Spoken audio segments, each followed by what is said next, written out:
Hello, hello, hello, hello, hello, hello, hello, hello. Hello, hello, hello. How is everyone doing today? Hope everyone is doing well.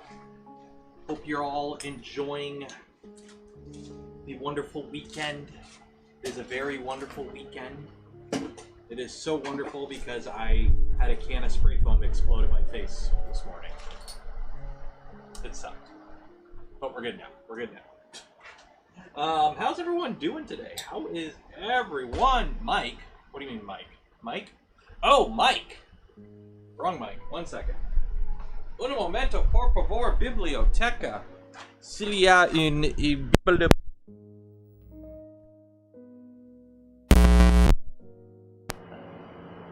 Aha! Est-ce que tu peux comprendre mon voici ici? C'est bien? Est-ce que c'est bon? Oh, un moment, c'est en français. Un moment.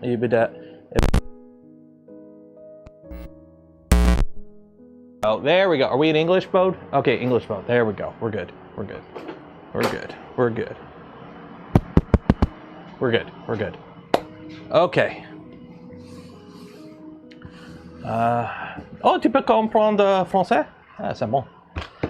I'm going to be in Quebec next month, so I'm trying to refresh my Frenchness.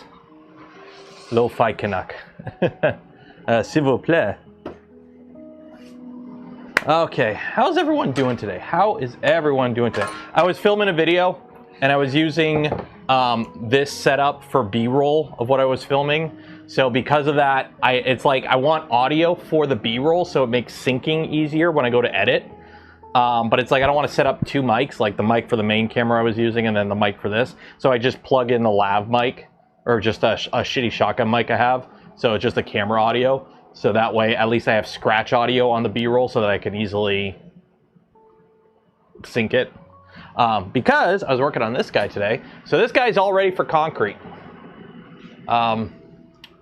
The giant Deku tree planter, I drilled a bunch of holes in the bottom and I ripped a chunk out because I realized water needs to get out of this, so I had to drill a bunch of holes in the bottom. I probably should have put holes in the bottom. I like having the infill because it'll keep the dirt from falling out when it's all done and everything. But you got to let the water get out, so I drilled a bunch of holes in the bottom. But it's all glued together with gloop. It's all glooped up. But yeah, this is the Deku tree. It's all glued together. So I used gloop and then shoe glue. Because the whole thing is infill, it was actually surprisingly easy just to get like shoe goop and just splooge it in all the gaps, and it's all, this is solid. This only weighs like 1.3 kilograms, by the way. This print is 300 millimeters tall, 600 millimeters wide, and the whole thing weighs 1.3 kilograms. Now, of course, that's before I go and put like 80 pounds of concrete on it, though. So after the concrete, a lot. The person whose idea we're using for this, Lance, I think their name is, on the. I gotta make sure I pull their name when I do the actual video. I gotta credit them, and I am doing a video on. I'm filming a video on it as I'm doing it.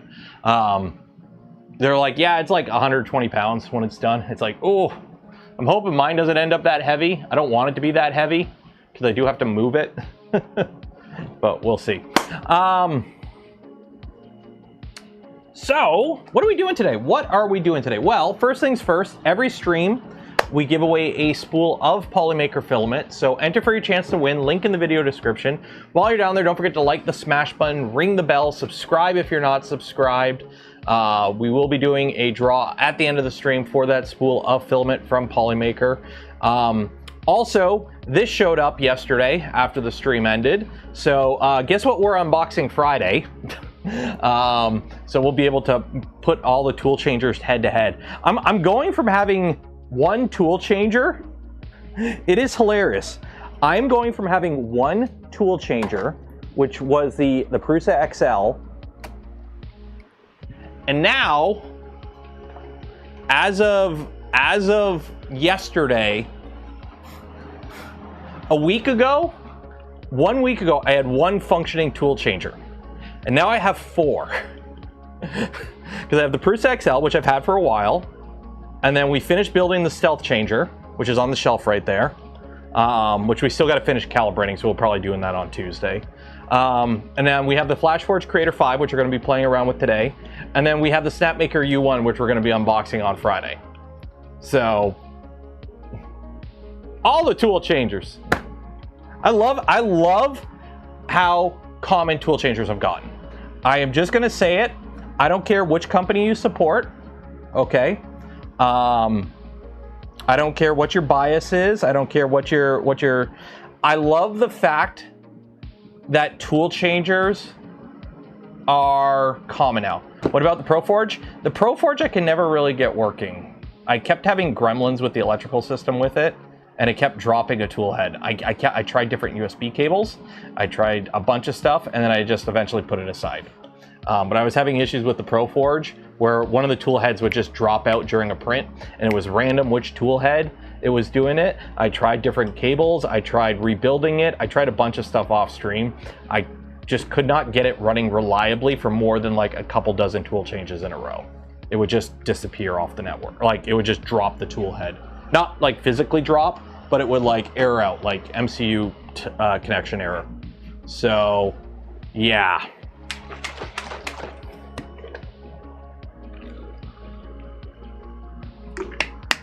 Okay, so a couple of things to talk about today. First things first, we're gonna get this printer printing something. We printed some stuff on it yesterday. I printed the little 4-color benchy, which honestly kind of sucked because it's not a proper multicolor print. It's one of those prints where it just changes colors every couple layers. Same thing with the little coin. I printed their little maker chip coin thing. So what we're gonna do first is we are going to get their slicer installed on the computer, and then we are going to print stuff. So Flash Studio Desktop is what I need to download. I don't like installing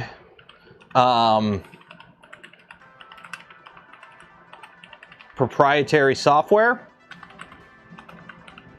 but we need to compare it for their we need a baseline. We need a baseline. So it's formerly Orca FlashForge. They just call it Flash Studio Desktop. Whatever. They also are like, you need to install an app on your phone. We're not installing the app on my phone. What was the Chevron? That was the ProForge. Okay, so extract all. And then I have good news. I went to Art in the Park today. I am a little burnt. My Discord light mode skin does not handle the sun when I go from like basement gremlin hobbit to like, oh, it's summer, I'm going outside. My pasty white Discord light mode skin does not handle the sun too well, so I got a little toasty today. But good news. I went to a Art in the Park, which is like a, you know, one of those things where people set up their booths and they sell their wares, right? That kind of stuff. There were 300 vendors there today. Only 3 of them were booths selling 3D printed stuff. Only 3 of them were booths selling 3D printing stuff, or 3D printed flexi whatevers, okay? 2 of them were run by kids, or by teenagers. They were run by teenagers. One was in the kids area. I think it was like a grade school group that was doing that. And then the other one was a teenage girl was running her thing. Her mom's like, oh yeah, she wanted to set it up. And I'm like, oh, that's awesome. That's awesome. The other booth was the guy who was like the first one I ever seen doing it. So I give him a pass because this is like his 3rd year there. So they've been doing it for a while. So I was actually really happy to see that. I was a little worried after going to the farmers market thing at the local community center a month ago, and out of the 40-something booths there, 6 or 7 of them were just booths selling 3D printed flexi whatevers. So I was a little worried, But apparently the Art in the Park group kind of kiboshed it. They're like, no, we are not having a ton of these booths here. Because I asked the guy, I'm like, oh, aren't you surprised I only see 3 this year? And he's like, yeah, they have higher criteria. They apparently a lot of these type of Art in the Park, farmer market type thing, they're kind of getting annoyed with the glut of 3D printed resellers. Plus, you would be surprised, this kind of print is fine, you would be surprised how dangerous flexi dragons are for kids. Small plastic parts that break off easily, especially like the crystal dragons ones. Like all you need is to give this to like a 3-year-old to play with, and they break off a chunk of plastic because the shit breaks really easy, and they oh yeah, you don't want that. So welcome to Flash Studio. Get started. I'm in North America. I have a FLASHFORGE Creator 5. Yes, all the filaments. All the filaments.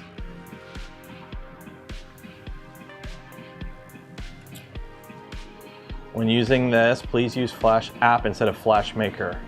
I'm not using your app. I refuse to use your app. I'm sorry, I am not using your app.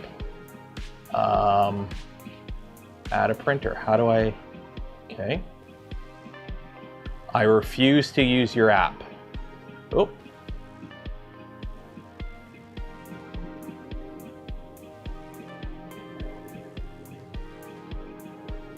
Do I have to create an account?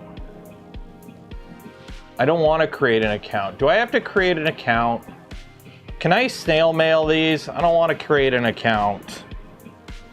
I don't want to create an account. I'm not creating an account. You can't make me create an account.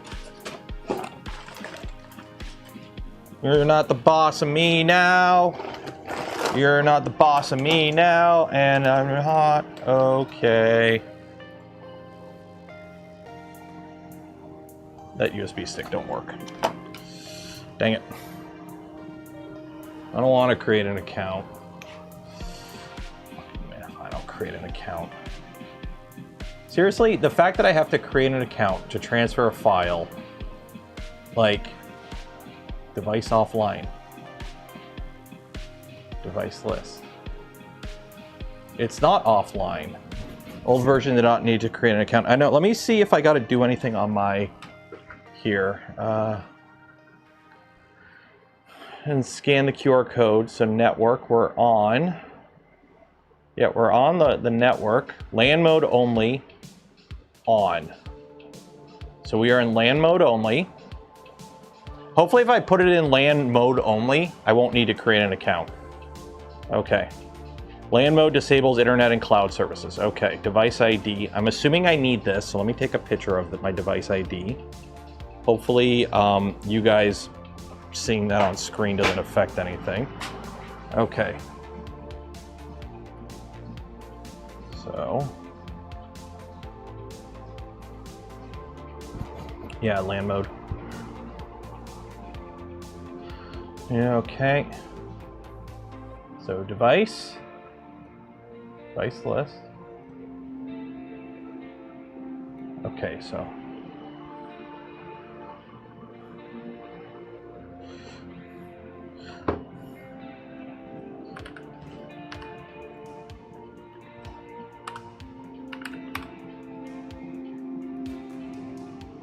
there we go.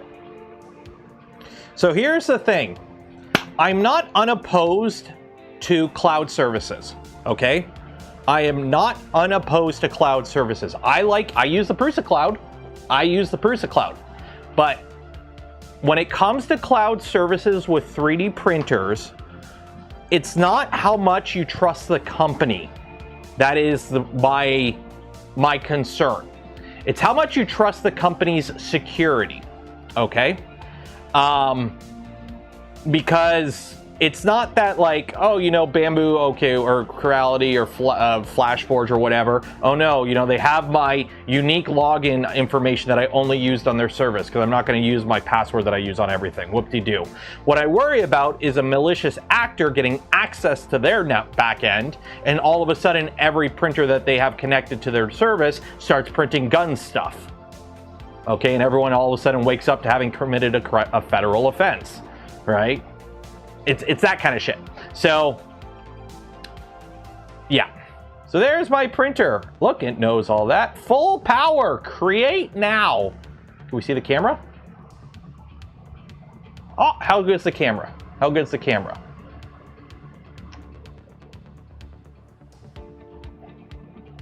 We are getting seconds per frame. We are getting seconds per frame. Also, the fact that this chunk of right here is blocking half of the bed. The camera's not in the most optimal spot, but you know what? It comes with a camera. Stares intently at my Prusas on the wall. At least it comes with a camera, and I'll be honest, I really don't give a shit about frame rate for cameras. I don't use my cameras on my printers to make stupid TikToks and shit. Do you want to know how I use my printer cameras? Dum-da-dum-da-dum. I wonder how my print's doing. Oh, it's not making spaghetti. Okay, and then I move on to my other shit. I look at it for a second every couple of minutes, right? I really don't care about the frame rate of the camera. As long as it's relatively up to date and it's a clear enough picture to see that the print is still printing properly. That's all I care about with the camera. Okay, so there's that, there's that. Okay, prepare. So we have the FlashForge creator. We got 0.4 hardened nozzles. We have the textured PI bed. Let's do with our standard profile. Okay, find me something to print. I need a 4-color print that we are going to print. So your mission, should you choose to accept it, class, is to find me something to print and post it in the Discord, and we will slice it and we will print it. And yes, I am putting Vision Miner in the bed. Why? Because I don't want my prints to fail. And Vision Miner is awesome, and I put that shit on everything. So there we go. I know, I seen the Tico picture you posted. I got my Tico right up there. The Tico's right there. Do the chameleon again? We could do the chameleon again. Let me see what we have. Let's upload this. Downloads. Where is the chameleon? I may have to change some of the colors around for the chameleon. 3MF is not supported by Flash Studio. Lower geometry only. Oh, 3MF is not supported. That's okay. So, why is it showing 5 colors? I only have 4. Delete. Delete. I only have 4 colors. There we go. Okay, so 1. I'm surprised it doesn't... Why aren't you pulling my colors? Add 1 filament, remove. Set filaments to use. Connection. The connection is established. See, it knows what colors I have, but it's not... Oh, maybe it's because it's in land mode. Okay, so what do we have? What are the colors we have in the order we have? We got red, green, blue, white. Okay. We got red, green, blue, white. Okay, so this kind of looks like Dookie. We got red, green, blue, white. What color are we printing the base? I'm thinking we print the base in white. And this becomes red.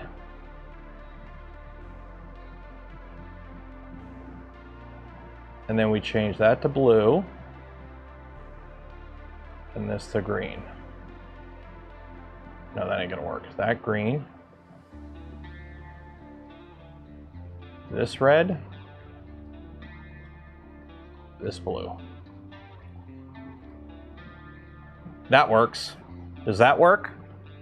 That works. So the thing is, I'm going to have to load and swap all these colors around, unfortunately. Because if we slice this...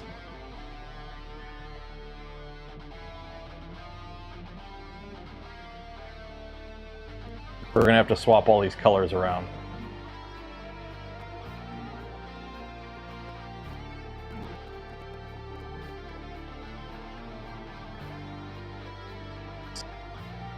Oh, is that the electronic filament cutter thing?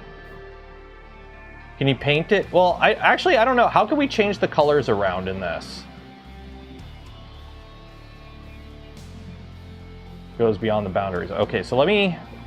what colors do we have in order? We got red, green, blue, white. Okay, let's see if we could change the colors in here. Because apparently you can change the colors in here. I think somebody said you can. Red, green, blue, white. Okay. So, objects. Click to edit the painting. Remap filaments. Okay, so I want red to be white.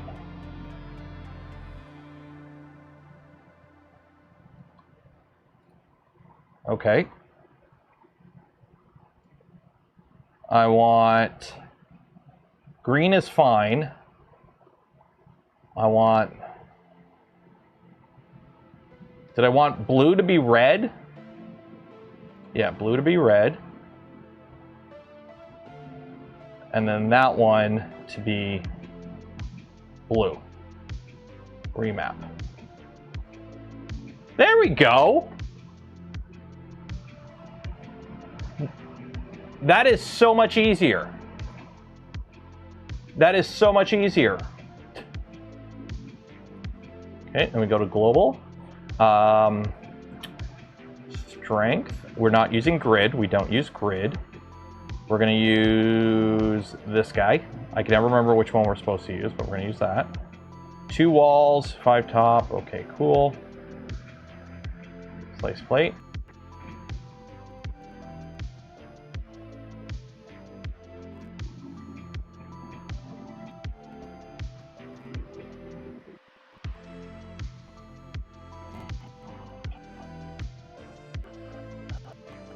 Resin has floating regions. Please reorientate. We're not going to reorientate the floating regions.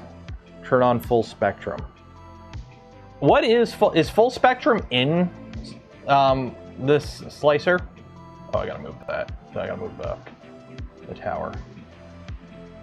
Is it in here?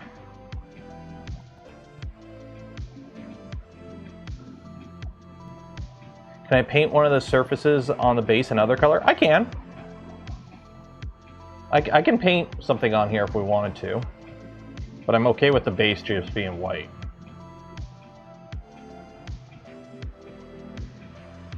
And these are just prime, by the way. These are just prime. They shouldn't be using a lot of filament. Full spectrum. Well, I'm thinking we'll play around. Full spectrum is in Snapmaker Orca, which is whatever. Oh, Snapmaker. Well, that's for that. Okay. Well, for now, we just want to print this, get this print going as this. So, you know, that says Prusa there. Okay. Print plate. Time lapse.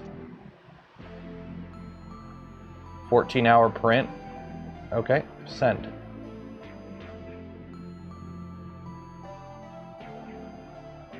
I don't know how much internal storage we have for time lapses, but we'll see.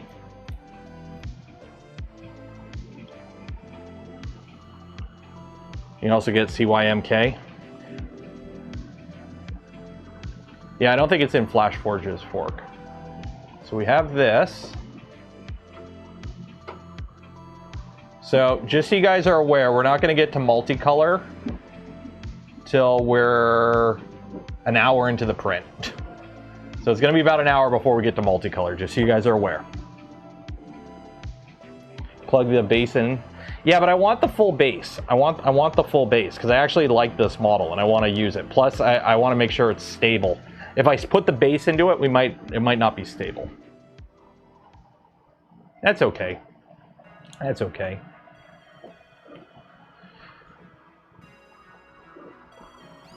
That's okay. But no, I was really happy when I went to the Art in the Park that there wasn't a lot of vendors just selling crappy 3D printed stuff. Like, although what I will say, it is really annoying how many vendors I saw that were just selling AI shit. Like, people had AI images engraved into coasters, AI images like glued onto magnets and name tags, and so much AI slop. It's kind of nice that I'm not seeing the 3D printing stuff as like slopified, but the amount of just AI slopification was pretty bad. I could lose 5 millimeters. 5 millimeters isn't going to speed it up much.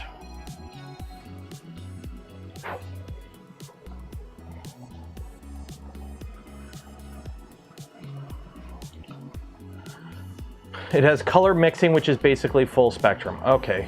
So where would that be? Where would color mixing be? Like, how would you even, where would color mixing be? Like, how do you even enable that? 'Cause I haven't looked into that at all. Multi-material, enable, like, flush into objects infill? Does that even do anything on this print?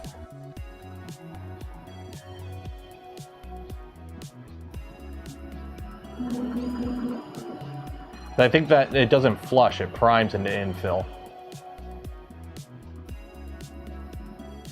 Yeah, that it still needs the prime, yeah. Yeah, I don't trust that. Click advanced toggle. Where's advanced? Prepare. This is it. Advanced.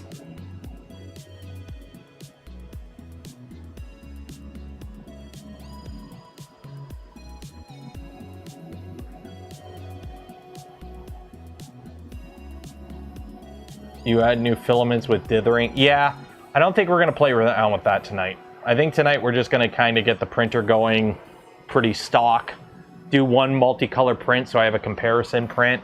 Because the idea is to do this print on this printer, do it on the Snapmaker U1, and also do it on the Prusa XL. So I can do a... I did turn on advanced settings. Right there. Advanced. Other...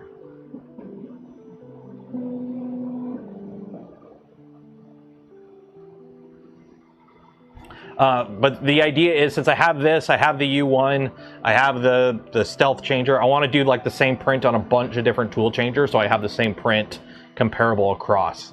And this chameleon should be pretty good because it's going to have some like pretty heavy overhang demands, and it's going to be like a pretty advanced print. So check Discord. Let's see what we got here. Mixed filaments. Oh.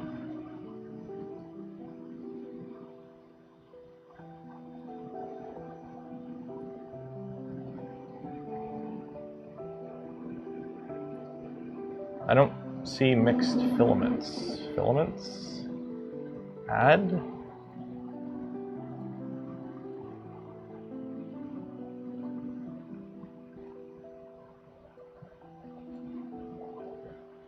Mixed filaments. Huh.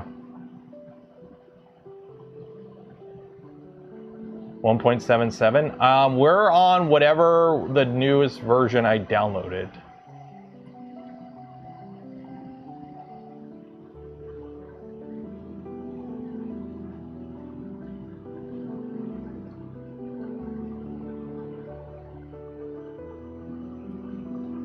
.178. I'm on 178.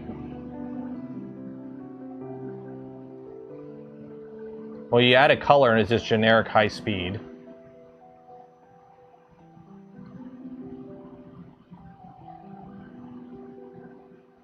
I'm gonna use the same filament. If I have enough of it, I will. I'm gonna use this same filament for the U1. So after we finish this print, I'm gonna save this filament. I don't think this uses a filament here. Let me double check. Probably, no, I have 178. I just have 178. They removed it from 178. Oh.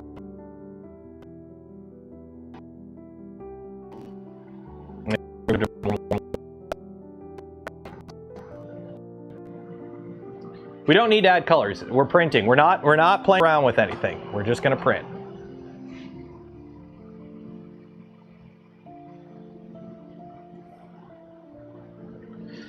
So this is gonna use 40 grams, 60 grams. Oh yeah, this ain't using a lot. I'm gonna save these 4 color spools. I'm gonna use these spools for printing the chameleons going forward. So I'm gonna save these 4 spools. I'm gonna use this for printing the chameleons on the U1. So this way we can compare the exact same model with the exact same like default slicer settings right across the board.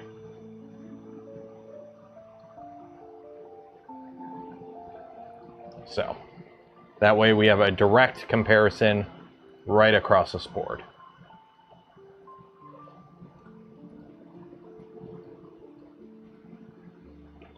So, one second, slicing it again just to see. 187, what does 187 mean? Isn't that like a radio station, mix 187 or something? 87 mix, I don't know. I don't know. What is the printer doing? It's heating up. It's heating up our nozzles. Except for T4.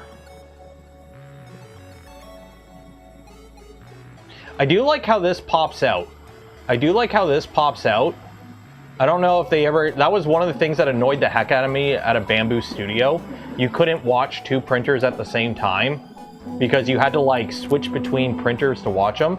The fact that you can pop this out, move it over somewhere else, do other stuff, and then bring it back is so nice. What else do we got? Print inspection. What is print inspection? Oh, that just links to Obico.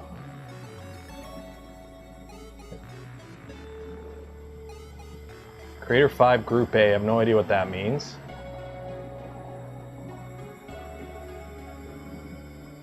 Oh, okay. Printer info. There's printer info. There's my IP address. 186. That's that.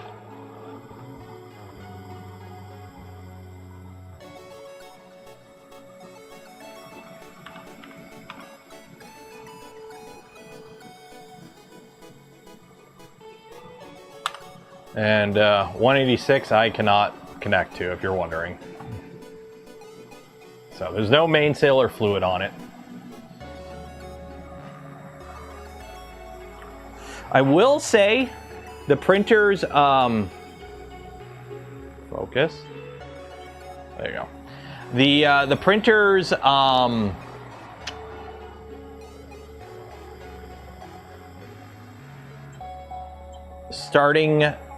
startup bit. Okay, quit.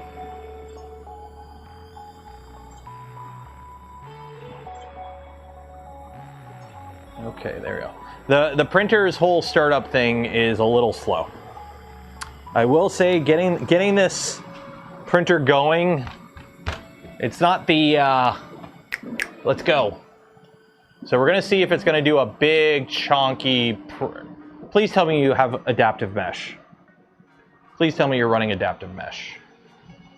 Okay, let me turn off that stupid autofocus thing because that's gonna annoy me.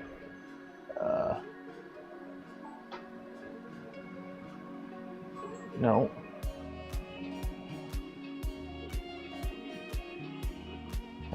How do I turn that off?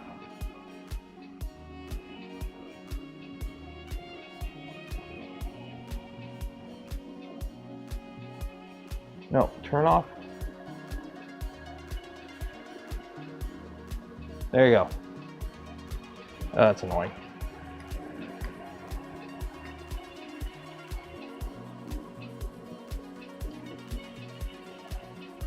There we go.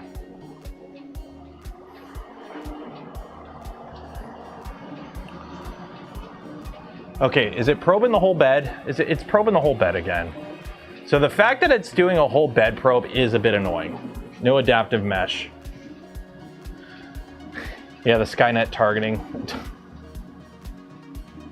So again, I do want to give I probably should have said it right at the very beginning of the stream because there are people that get antsy about it. YouTube disclosure, FlashForge did send over this printer free of charge on the condition that I review it and put new content on it.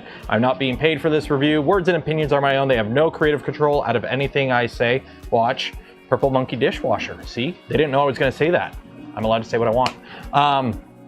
I do have links for this printer below. You should all at least click on those links. Check them out. It does help out the channel when you check out the links, but they are not affiliate links. They're just tracking links to see that, hey, people actually engage with the content and you're not all robots. So. Yeah, no adaptive mesh is a bit annoying.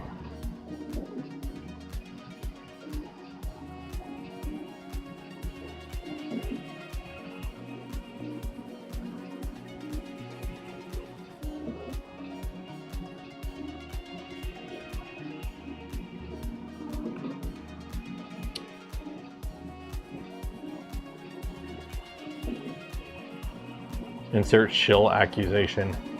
Hello, Shilly McShillington here.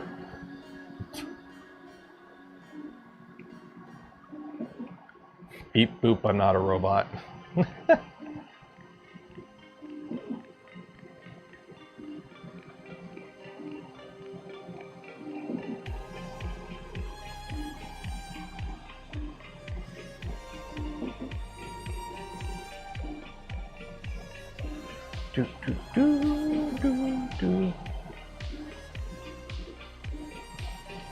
It's doing its thing. Although this camera not wanting to focus is a bit annoying. It's like, focus on that.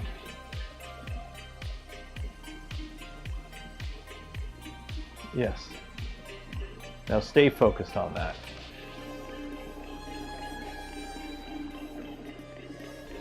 We'll do that. There we go. Maybe I zoomed in a little too much.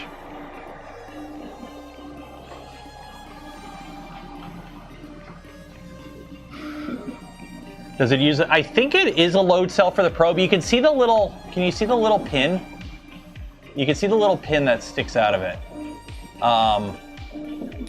So it does have like a little load cell for bed probing, I do believe. There is like a pin in there, so I'm assuming that is a load cell probe. Because I don't see anything moving.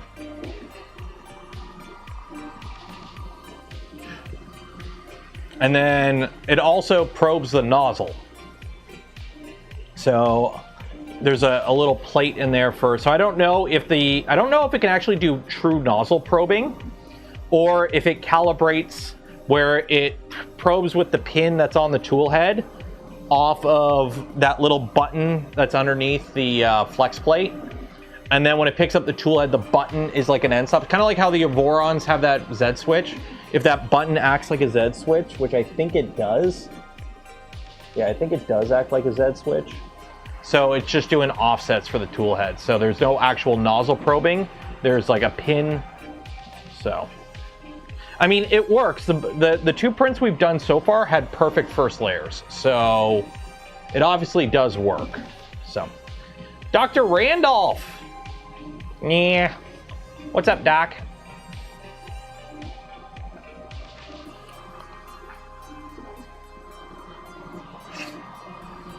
Did it prime all these nozzles? Did it prime the nozzles? I didn't notice this. It must have primed the nozzles. I didn't even realize it was doing that. Or was that from yesterday? That might have been from yesterday. I don't know. By the way, I will say, picking this printer up and moving it around is pretty easy. There's like little handle points underneath here. So you can just kind of pick it up from the side. Or you can come at it from this side and just pick it up from the frame and just lean it back into you so that way the spools don't fall off. And the printer is actually not that heavy. This printer is actually not that heavy. I am loving how cheap and light tool changers have gotten. Like, it's nice. It's nice having cheap, light tool changers. I will say, I think the U1 is heavier, though. I have the Snapmaker U1 on the ground over there, and still in the box. I think the U1 is heavier. The box for the U1 was heavier than the box for this, so.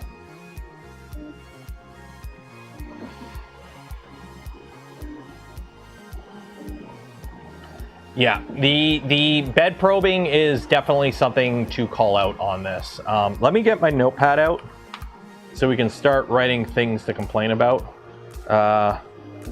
Bed probing is doo-doo and slow. Accurate, though. It is accurate.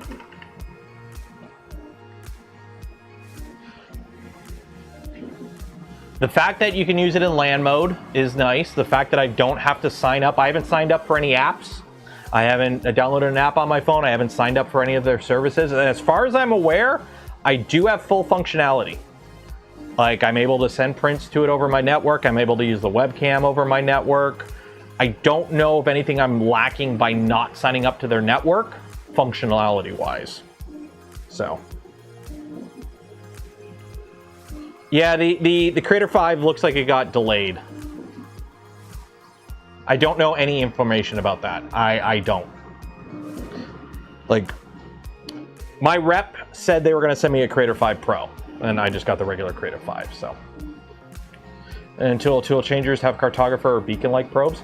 Honestly, at the size of this printer, I don't think you need a beacon. I'm going to say it, at the size, at 250 and under, you do not need a cartographer. You don't need a beacon. You don't need a fast eddy current probe. What you just need is adaptive mesh. You just need adaptive mesh. Because if you're printing something that is the size of the bed, then the time it takes to probe the bed is the least of your concerns. Because the print is probably going to be a 20-hour print.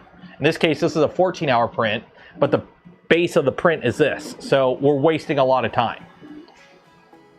It's when you get like above 250, once you get in that 300, 400, 500, 600 millimeter print volume, then you really want an eddy current probe, right? How will it be? I don't know about nozzle swapping on this. I'm assuming you can swap the nozzles on this, or at least the hot ends on this. I know I was talking with Mr. Luke from the lab of Luke about getting some Pikas for the U1, so we might be doing that. Have I tried the Cardo V4? I think I have one somewhere. I don't know where it is though, but I think I have one. I might have it on something. Does this have a Carto? No, that doesn't have a Carto.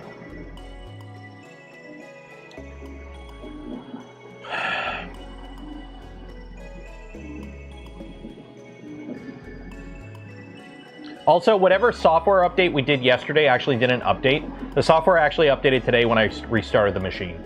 Because I turned the machine off after it finished printing this coin yesterday, and then I didn't touch the machine at all until today. Because I took it off the shelf so I can glue to the Deku tree together. So I took this off, I recorded some stuff for the video, and then I put it back on the bench, turned it on to take the picture for the thumbnail. And if you actually look in the picture for the thumbnail for today's stream, and you zoom in, you can see that it's updating. So the update that we downloaded yesterday actually didn't install until today. So, hey, what are we doing? We're priming a white line. Oh, turn the overhead camera on. Come back to me. Whoop, there I am.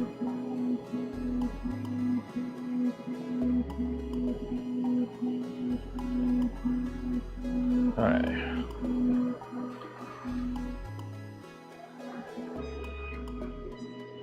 Can I manually focus this camera? I don't know why the focus on this is. I can do that, but then you're gonna see that stupid thing always on there.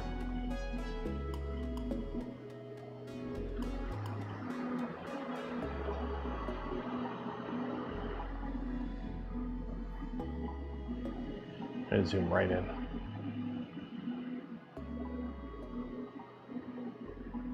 There we go. So the first layer is a little slow. I don't know what we got for speeds and feeds. Let me see what we're running for speeds and feeds here, because we are running the default settings. So speed, if you're wondering what speeds we're running, these are the default speeds right here. So it does get fast as after the first layer. So the first layer is a little slow.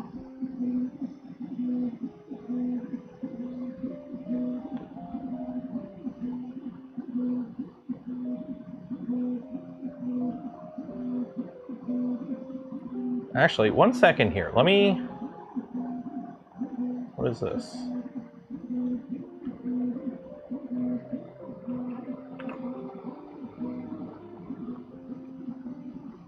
Okay.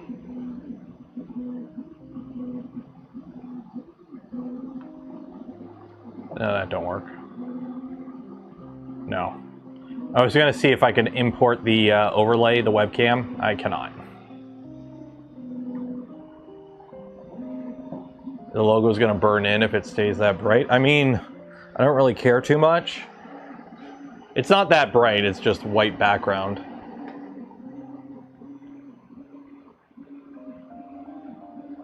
Does that turn the light off?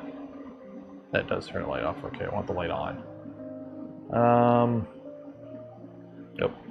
No, light on. Okay, so light on. Okay, that's your settings. That's your speed. So we got silent mode, standard mode, and motion mode. The webcam and the Wi-Fi. There's our filament. Can't move, can't do any motion moves because the printer's printing. Land mode is currently enabled. Please disable it to use the app and scan and bind. Extruder settings. So that is your colors. Basic settings. Device location. So you can put it in, oh, you can rename, like you can rename where the device is. You can tell it like, oh, it's my garage. So if you have multiples of these machines, it comes with 8 gigs of storage. You have 8 gigs of storage, and of the 8 gigs, you have 5 gigs free, roughly. Plus, you could probably put a USB stick in it if you wanted to. Sound, clog detection, enabled. Time-lapse? No time-lapses in it, but I told it to record a time-lapse for this, so we'll see if we get a time-lapse. As for the first layer, if you want to see how the first layer is doing, first layer is doing pretty good.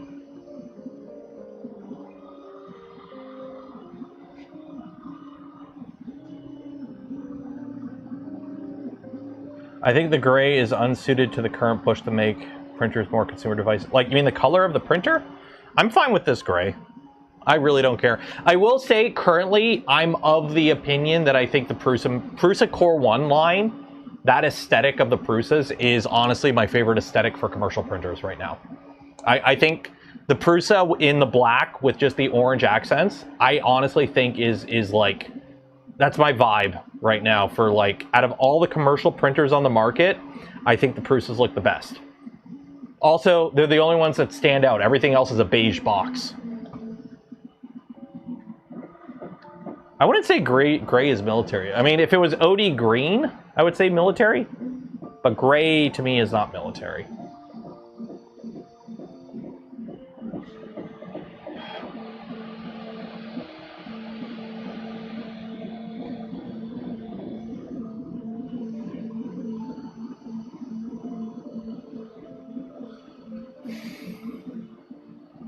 So don't forget, we are doing the giveaway at the end of stream if you have not entered yet.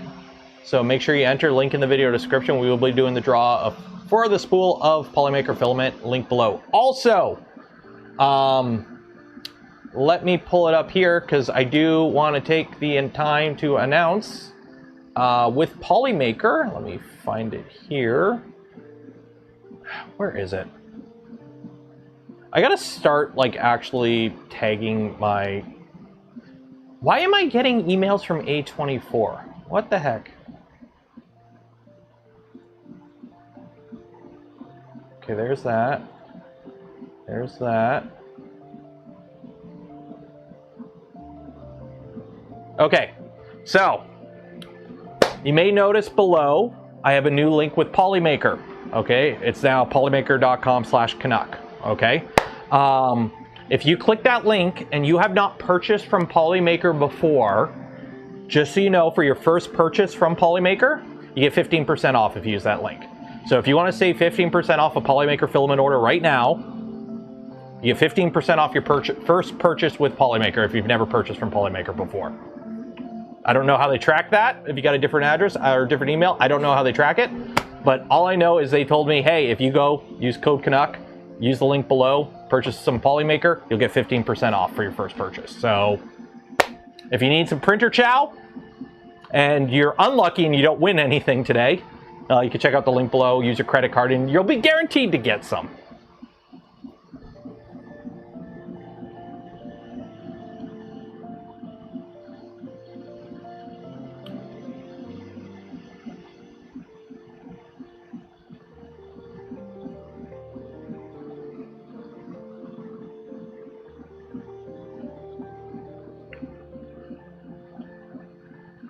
First purchase. I get it, John. I get it. But it is what it is.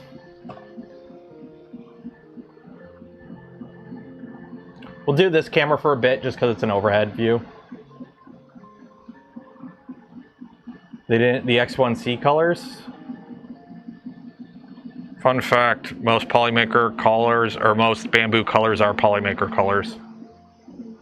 At least until recently. I think Bamboo finally has like their own production line for filament, but for the longest time, they were just white labeling other manufacturers' filament. And the parent company of Polymaker does a lot of OEM filaments. So infer from that what you will.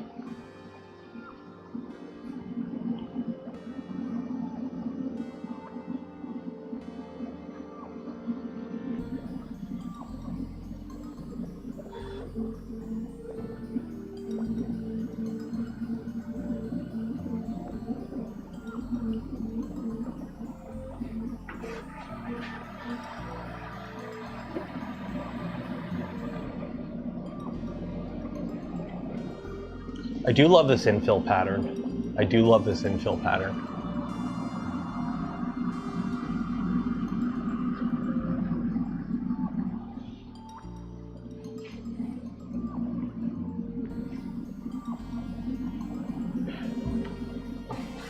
Oh, the X1C exterior color? Oh.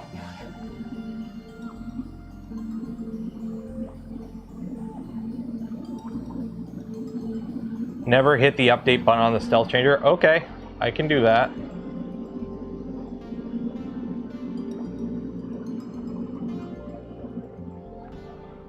I just got to get the stealth changer printing. I need a profile for it. Now that Steve's back from Japan, I might bug Steve for his profile for the stealth changer, because that's what's holding back the stealth changer right now, is I need proper profiles for it. Also, I need a way to actually store the filament on it.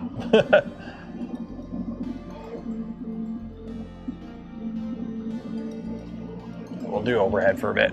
Let that do its thing.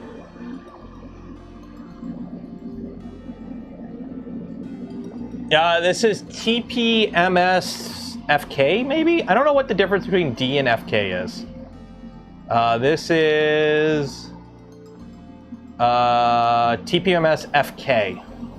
I don't know what the difference between TPMS D and FK is. I don't even know what TPMS stands for. I just like the pattern. It looks cool. The pattern is very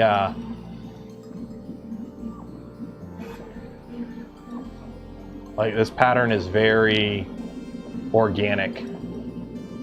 It's like ooh, ooh, ooh. It's like it's cool when you get this little that bit. Tire pressure monitoring system. Oh, of course. Of course. Just don't use grid. Grid infill is the worst. It causes issues with the print. It can cause issues with your tool head.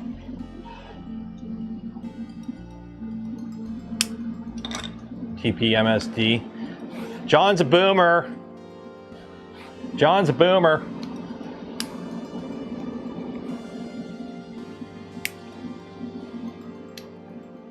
Gyrod and Hatch had a baby. The other one is lines. Ah.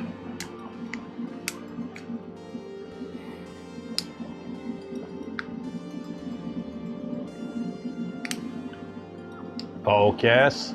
See, you, I can hit a button, make focus.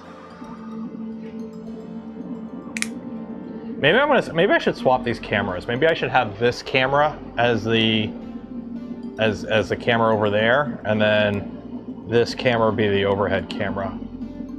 So I think this one focuses better for up close.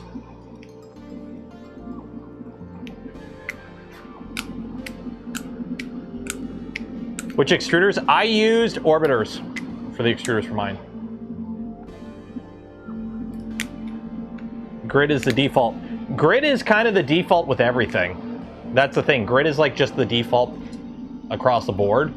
I personally, for high density infill, for structural parts, I use any adaptive cubic.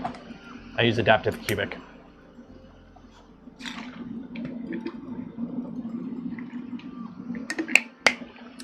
And yes, this printer does have anti-vibration feet that are very squishy and soft and pliable. And that's why the printer is wibbly wobbly. But it did do an input shape, so it should be okay.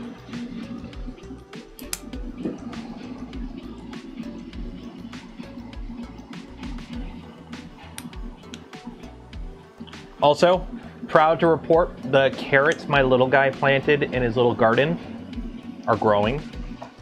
So we have carrots growing in the garden. Pics of your stealth changer? Let's take a look. Let's critique somebody's stealth changer. Oh, where did Discord? Did I close Discord? How did I close Discord?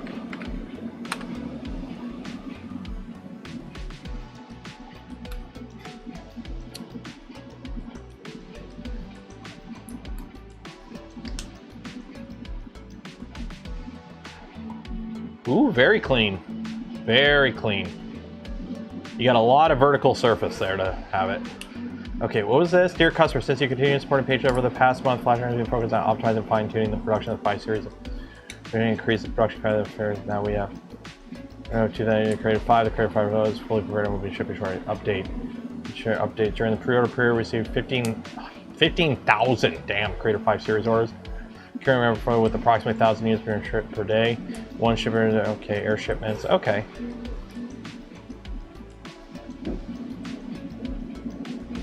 You know what it is? I think, like, that's a lot of units. That's a lot of units.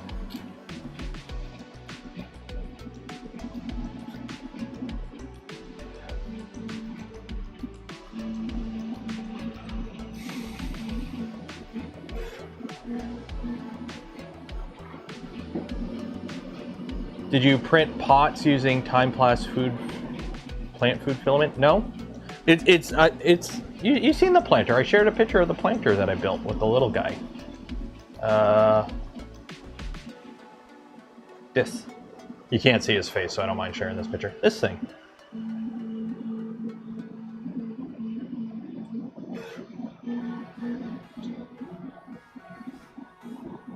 $1,000 per day is respectable. Yeah. How many U1s? A lot. A lot. The U1s have sold a lot.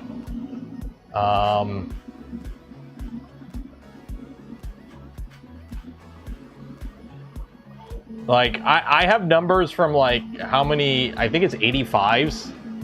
It's like tens of thousands a month. You'd be surprised how many of these printers sell. These printers move like hotcakes.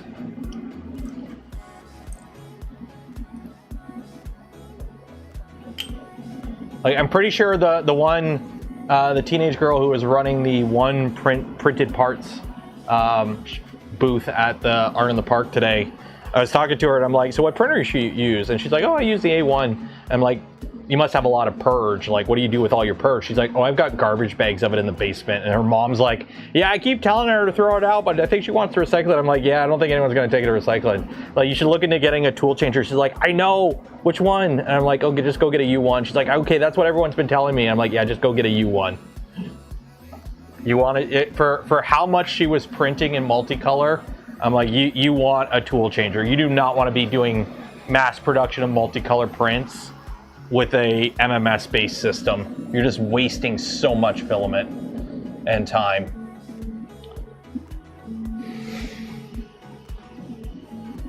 Yeah, the U1s are at Micro Centers now. Like, honestly, that's what's killing Prusa.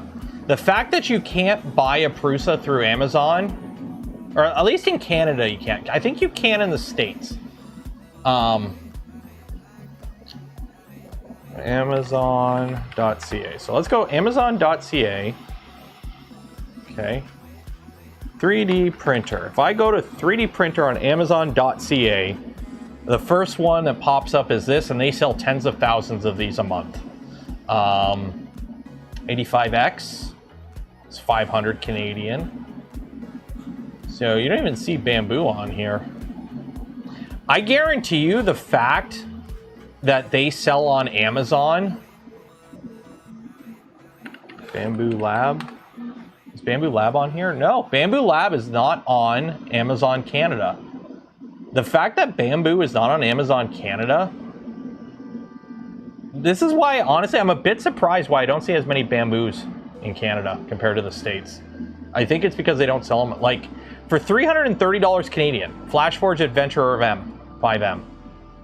Like, for $330 Canadian, that's insane.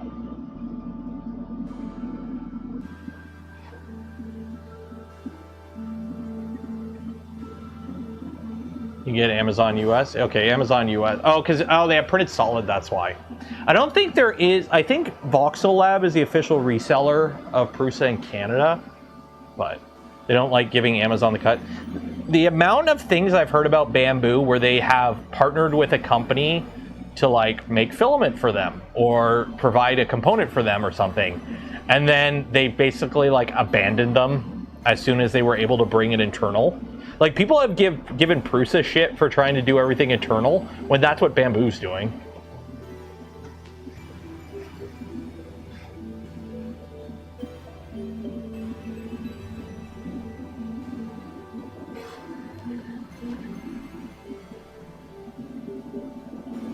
And did not want to have resellers back in the Mark II days, I remember.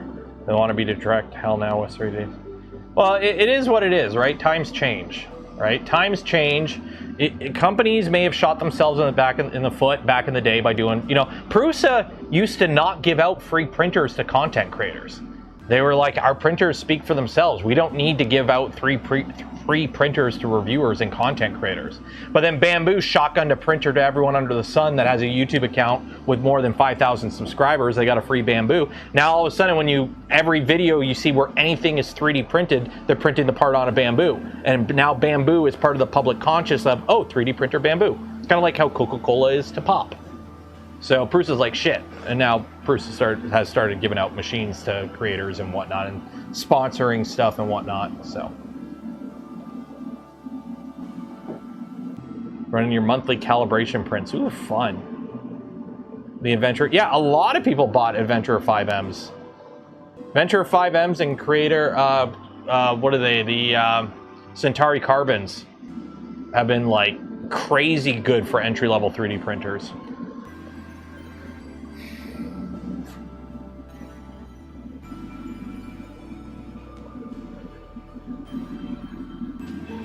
Amazon returns. I know, David, Dr. David Randolph, if you're still in chat, I'm sure you have some stories of some of the interesting Amazon returns you've had to deal with Prusas.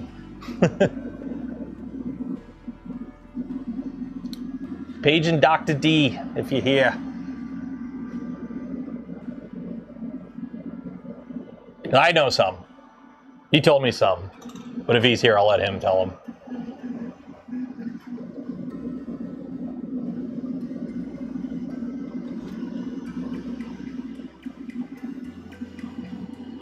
Yeah, he was telling me they had boxes. They would have, occasionally they would get a box show up. Like, I'm returning my Prusa Mark IV, and they would open the box and it would be like an Ender 3 in it. Because it was like, and it's Amazon, so you just have to eat it. You just have to eat it. Or people would buy the printer, use it till it breaks, and just return it. Or they would buy the unassembled kit, complain that the printer didn't come assembled, and Amazon would send them the assembled one, and they would have to eat the cost of that. And then also the amount of people that couldn't build a Mark IV and just give up and send it back, and it was like, you could tell they used a hammer to put something in there, and it's like, shit, now what do we do with this effed up kit? So a lot of the times they would fix up the kits and they would donate them to like groups or schools or whatever. Like the kit I built, remember when I built the Mark III on here? That was an Amazon return kit. That was a kit that Amazon sent back that somebody gave up building, and they looked at it and they're like, we think everything's here, but we can't sell it. So they just sent it to me, and the kit was fine. So.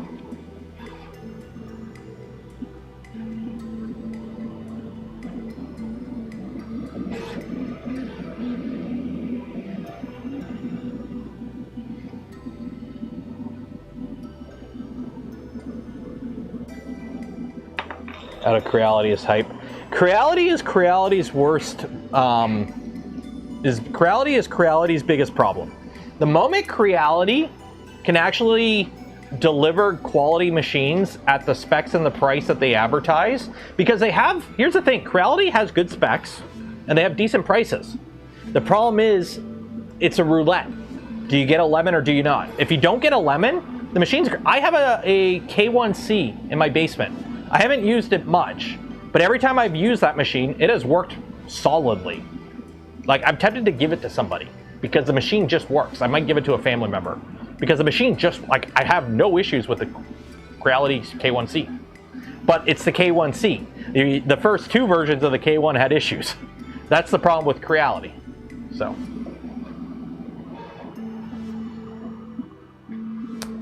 BTT has the same issue. People blow up boards, then buy a new board and do a return with the blown up board, which has a completely different serial number. Yep. And then what the problem is, Amazon will sometimes put the box back on the shelf, and somebody also gets stuck buying a broken board, and then they complain to Big Tree Tech, and then Big Tree Tech's, well, okay, we'll send you a new board, and they just eat the cost. It sucks. Like the amount you have to eat as a manufacturer is insane. Like, this is why I don't sell stuff. This is why I don't sell stuff. People have asked me to build printers for them over the years, and I'm like, I don't want to deal with that. I've only ever done it once, and it was for Gloop. So.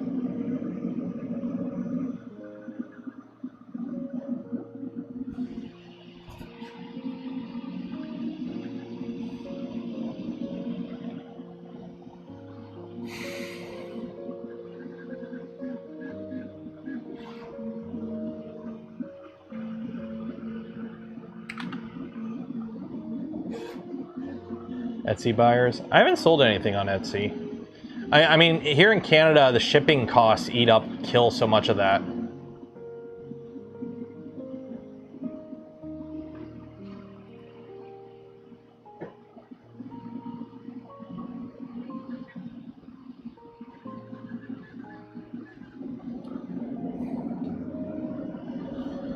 Creality carbon CC2 hot end, and it came used and pre-bent. Oh, that's the. It's on an optimal angle for you, or something. I don't know. That sucks.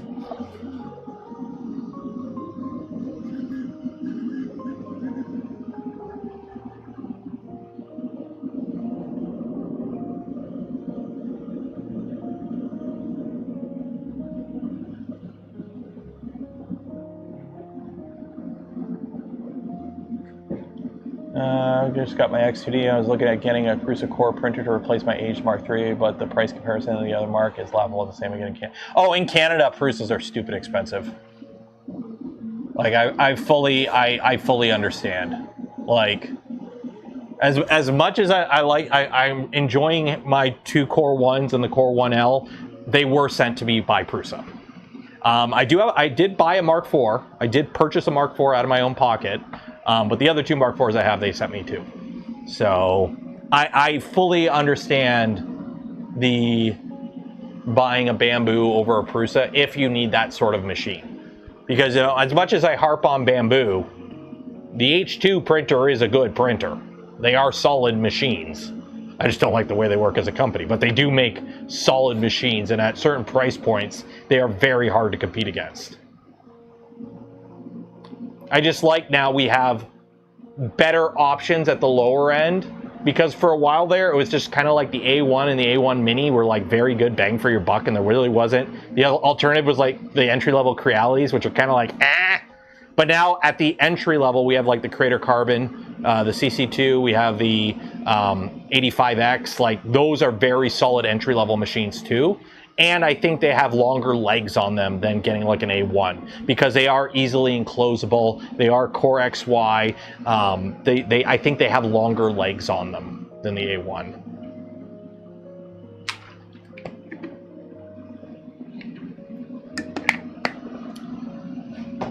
About this CC2. Well, this has very gummy anti-vibration feet.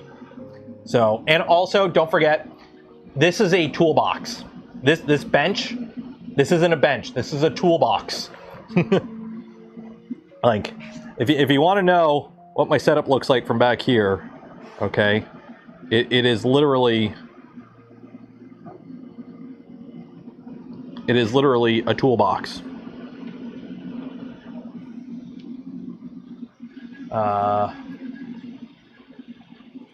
Like, it is literally a 47-inch toolbox with a 6-foot countertop screwed to it. So, in the last 6 months, 3D printing has changed a lot. Oh, it's been insane. The 3D printers have gotten so good. The prevalence of how easy it is to get a good printer now, and a good printer that can do multicolor properly, a tool changer, it's insane. Like, when I got into 3D printing, it was like, I started with a Monoprice Select Mini, and it was like either that or like an Ender 3. And like, not like one of the newer versions of the, like, no, we're talking like pre-Ender 3 V2. We're talking OG Ender. They call that a toolbox? I got a micrometer in it. It's a toolbox. I have a hammer. It is a toolbox. It's got clamps and drill bits and whatnot. I built many a mold with this box.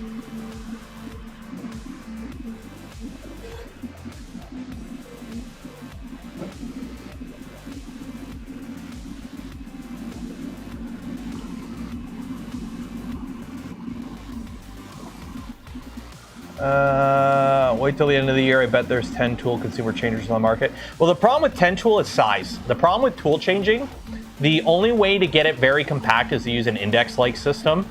Like, think about it. This machine is 4 tools. You might be, like, you would have to go bigger than 250 to get, like, the index is like the most space-efficient tool changer I think there is. I don't think the Infimec or the Crealities Clitic setup is more space efficient than the index. It might be, it's hard to say, but like, you're only going to be able to fit as many tools on a 250 as the printer physically fits.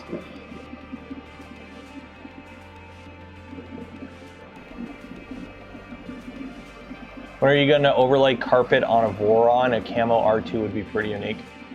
Carpet? I mean, I've got my camo net right here. I got my CAD-PAT camo net. I could just... Can't see me. You can't see the printer anymore. By the way, that's there because this door is white and it blew out the white balance, so I had to put something over it.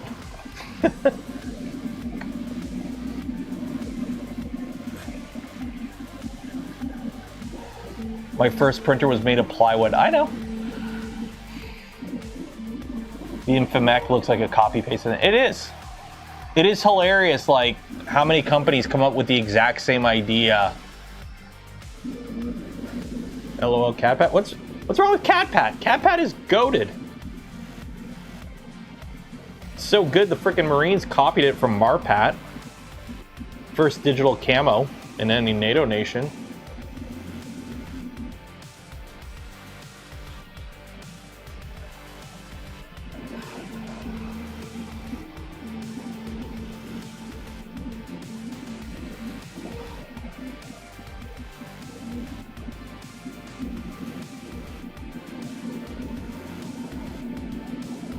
put your toolbox in the general chat, but you're also a mechanic. Oh, I'd hope you have a big honking toolbox if you're a mechanic. Oh yeah. Oh my God. You know what I see when I see this picture? Who is it? Who posted this? Who is this? Gergman? You know what I see when I see this picture? Debt.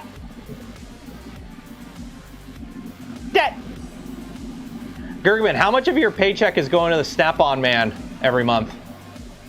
How much of your paycheck is coming out? How much money is coming directly out of your paycheck and going to the Snap-on truck every month?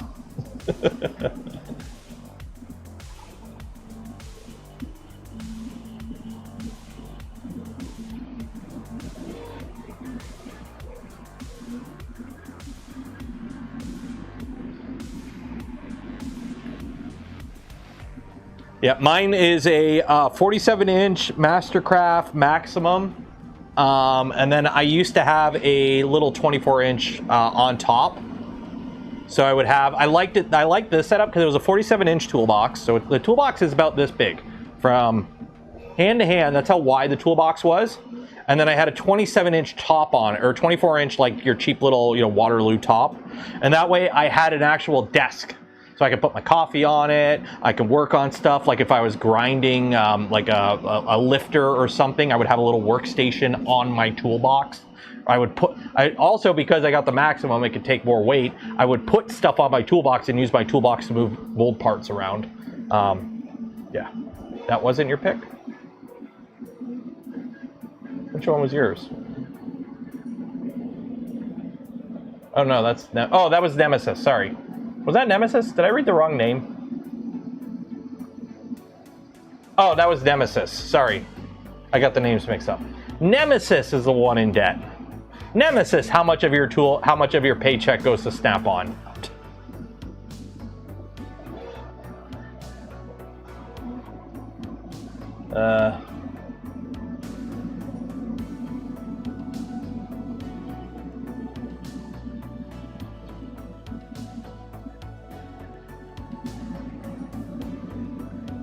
Are the belts one? I think the belts are 1.5.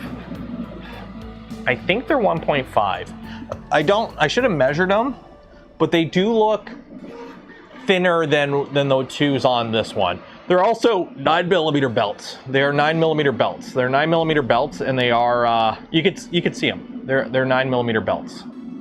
They are smooth idlers everywhere too. So bought it used and it's paid off. Damn, smart man. The only expensive tools I bought were like measuring tools. So I got like I got Mitutoyo mics and verniers and whatnot. Hand tools, I have an NSK Impulse 601 pencil grinder.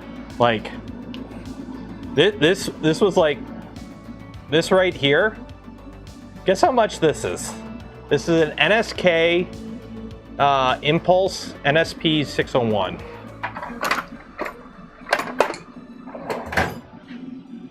NSK NSP 601. Guess how much that pencil grinder is? That's a $635 pencil grinder. Yep. And I bought it new.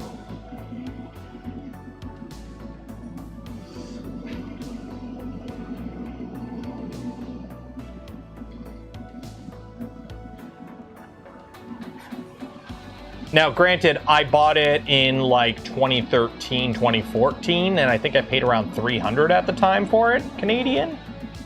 But still, I mean, I have a $120 hammer.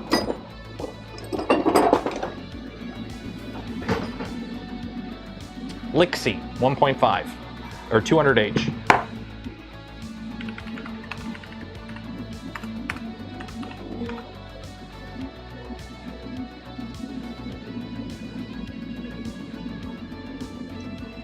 So, $150 for the hammer, $600 for the pencil grinder. Add tax, and then what other tools from the tool shop that I still have? Like, there you go. This is $1,000 in my hand right now. New. I got a digital Minotauro 0 to 1, an NSK, and a Lixie. Here is $1,000 in tools.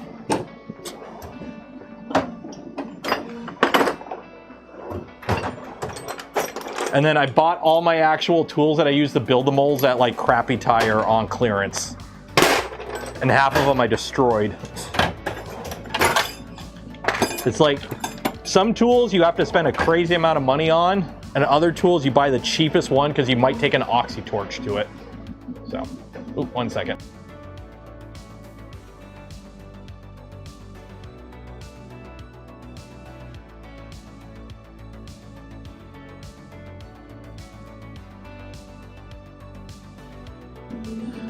$2,300 in-ground wire tracer. Oh, I believe it.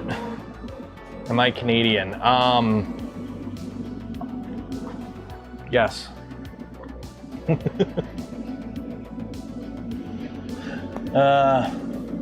it has $4,000 hammers. Do they really have $4,000 hammers? A lot of it, like, I seen the thing, there was something with like a radio thing that like they could print. The problem is a lot of it comes down to certification, and it's certification, right?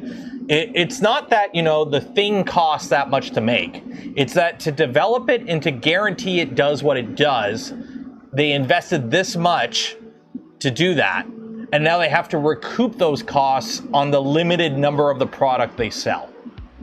So that's why you see like airplane bolts, right? An aircraft grade bolt costs as much as it does because it's designed for a specific specific load rating out of a specific material. And of the 5 bolts they made, 3 of them got destroyed in destructive testing to guarantee the 2 that they sell are actually rated for it.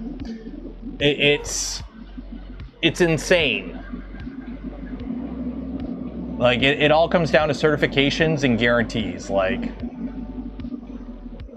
a medical bone hammer is $5,000. You mean you've all seen the video where Buddy is getting like a surgical implant pulled out of their bone, and they're using a slide hammer to like rip out a chunk of metal out of Buddy's bone during surgery, and you're like, oh, I hope he's unconscious. $5,000 for this. It's a dowel, or it's an ejector pin, drilled and tapped at the bottom, so you can screw in different size screws, and you weld adapters. So I think it's 3/8 I tapped it, so I drilled and tapped it 3/8 screw, and then you weld on different other size screws, so that if you need to get like a pin out or something, you drill a hole, you tap it, you screw it in, and then you just go boom, boom, boom, boom, boom. It's a slide hammer. I made this myself. And I've had this for God knows how many years. This was like one of the first tools I ever built in the mold shop. Non-sparking tools and drill bits are silly expensive. I believe it. Anything aircraft grade, medical grade, you are paying for the certifications and the guarantees.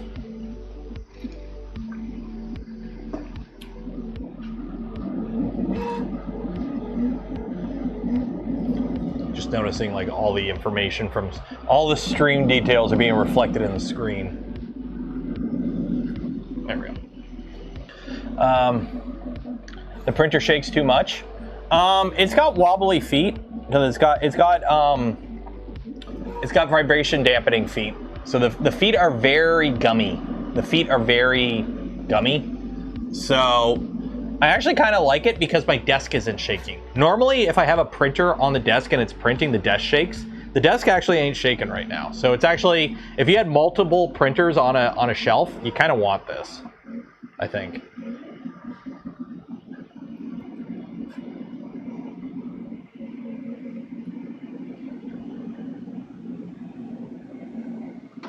A beryllium copper set of tooling will get expensive fast. Yep.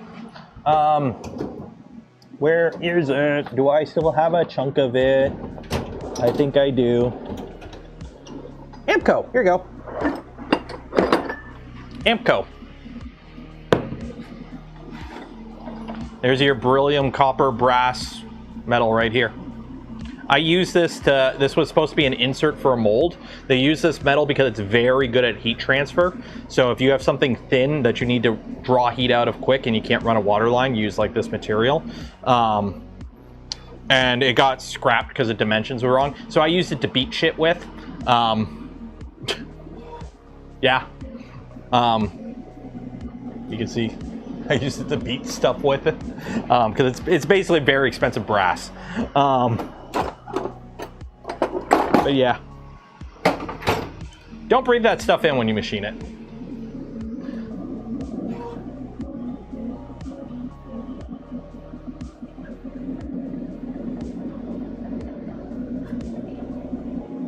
I actually used that stuff to, years ago, I made a V6 heater block out of Amco, of beryllium copper.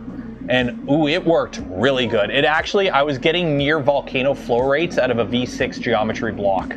It actually worked really good. It was a V6 geometry block. I think I made it a 1 millimeter thicker.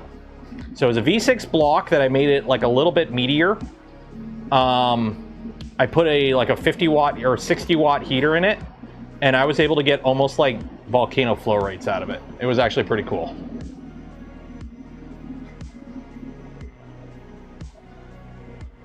I machined it up on a Bridgeport myself. And I got paid to do it because I did it while on company time. Because fuck them.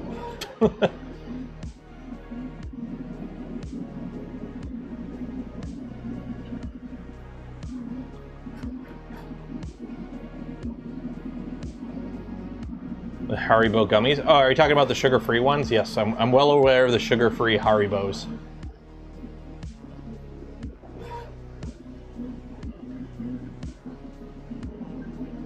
It's only the sugar-free ones that are interesting.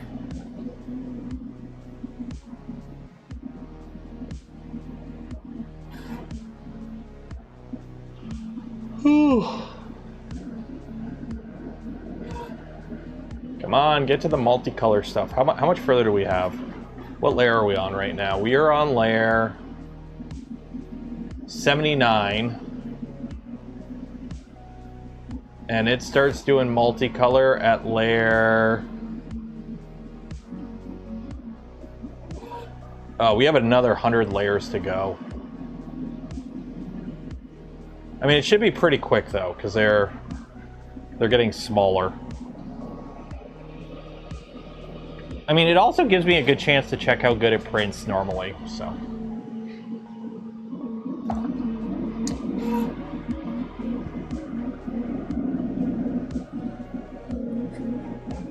We got a 7-hour stream. We are not streaming for 7 hours. We are not streaming for 7 hours. Actually, I'm gonna send you all on a hunt. So I gotta cover this guy with concrete. Okay, we're covering this guy with concrete. I'm making a planter. It's a deco tree planter. And I've 3D printed the mold, or the form, for the to hold the concrete. So the idea is you use Type S mortar to basically impregnate the 3D printed form, the mesh, essentially. But then you need to cover it with Pack X, True Pack X, which is like a vertical concrete meant for like forming and like carving. But I can't find it in Canada, or at least I can't find it locally to me in Canada, and I'm not driving up to Toronto. So I wonder if parging concrete would work. I wonder if parging concrete would work. So. But yeah, that's gonna be this week's project. I think it's supposed to this thunderstorm Tuesday. So I'm hoping to get at least the mortar, get this mortared up on Monday, and then I'll just throw a tarp over it. But this should look pretty good when it's done. And then I'll put some moss in it or something, so it'll look like the deku tree when it's all done. Yeah, like high slump. Like they make specific concretes for vertical surfaces for like artsy shit. So I'm hoping that works. I'm hoping it doesn't fall apart. Impregnate the 3D print. Oh, hi Jeff. I'll show you what I'm working on. I'm showing you what I'm working on. That's a deku tree printed with only infill. And if you're wondering why infill, on our Discord every month we do a community showcase stream where people just kind of show off projects they're working on, and somebody submitted this last month, and I'm totally using their idea and I'm making a video on it because I think it's really cool. But essentially they printed a tree stump, and it's all infill. If you look, it's all infill, but then they covered it with concrete and they painted it and they made it a little planter. And I think that's really cool. So I'm doing it for a video for the channel, but I'm doing it with a Deku tree because, I don't know, Link, my boy, climb into my mouth for an adventure or something. So yeah, it's 300 millimeters tall. It's like 600 millimeters wide, and it's only like 1.3 kilograms of filament. But yeah, tool, what was that first thing you said? Tool. Okay. If you were to ask me how many tool changers I had up and functional a week ago, I would say 1. I also have now the Prusa XL, which I've had for a bit now. I have a Voron Stealth Changer on the shelf, which is done now. We have the FLASHFORGE Creator 5, which we're playing with right now. And then I have a Snapmaker U1 on the ground waiting for unboxing. So now I have like 4 functional tool changers. I had 1 a week ago. Neat like plaster. Yeah, but you do concrete. So I'm gonna be making a mess in my backyard doing concrete, and then I gotta paint it. And then I gotta fill it with dirt and grow something in it. Although I'm probably gonna buy something to put in it so I don't have time to wait for something to grow to make the video end. Latex polymer concrete may work. That's what I'm figuring. Like, there's gotta be something. Keep it wet for a few days. Oh yeah. I've done concrete work before. I haven't done any that kind of concrete work before, but I have done concrete work before.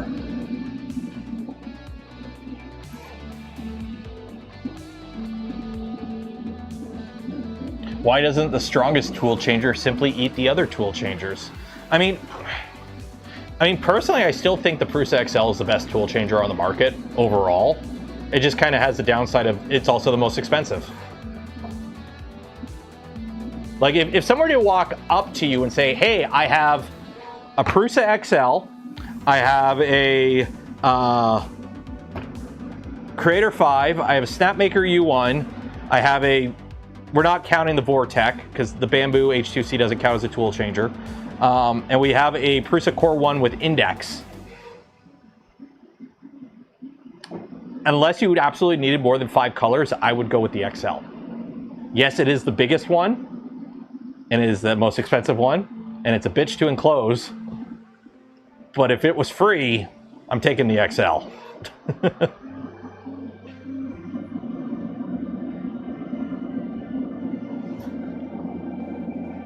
Only plant a giant mushroom. Well, it's a Deku tree. It's the Deku tree from Ocarina of Time. So I got to grow something like... I need to grow something out of the top to make it look all like that. So I'm thinking like a moss or something, or like a bush or something. I don't know. Make them fight to the death. Yeah, fight. I mean, it kind of sucks that this has taken a while to get to the actual tool changing. I'm printing this wonderful chameleon, but it's just white until like layer 187. And we're on layer 101. So. If they were a novice, well, that's what I'm saying. Like, I'm saying to my people in the chat, to the audience. I'm assuming most people here know enough about 3D printing that they could probably infer, yeah, I'd probably want the XL.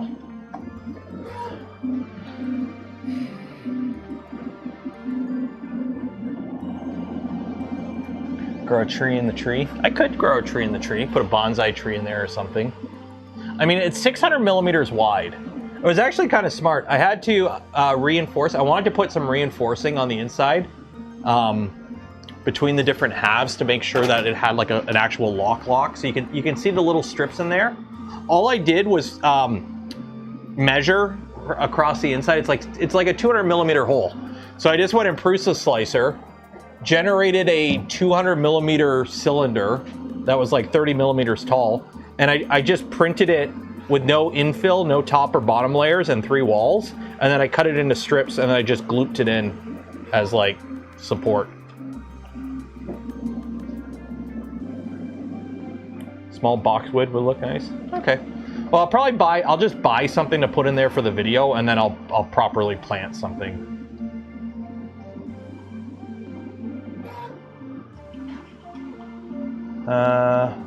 What is that? A small boxwood. What is a boxwood plant? Boxwood plant. Oh! Oh, that would work perfectly. Something like that. Oh yeah, that would work perfectly in it. I would just have to like trim it so it was more flat on the top. But yeah, something like that would look cool.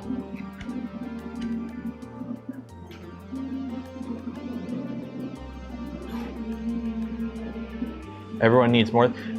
I love how Full Spectrum has been around for like a couple months at most, and has only like really popped off in the 3D printing like knowledge base community in like the past month or so, in the general like consensus of 3D printing. And there's already people like, you need to have 5 cool. We need to support Full Spectrum. It has to exist. It's like, bro, you didn't know it even existed a month ago. But it's cool. How's the Creator 5 doing? It's pretty good. Like, we printed a bench. We did the test prints that came with it yesterday. They weren't really like the most engaging multicolor prints because they literally just changed color on different layer. But I mean, like, print quality wise, this is looking pretty consistent. It's stacking layers really nicely. But right now we're giving it an actual, we're printing this right now. So we'll see how it goes.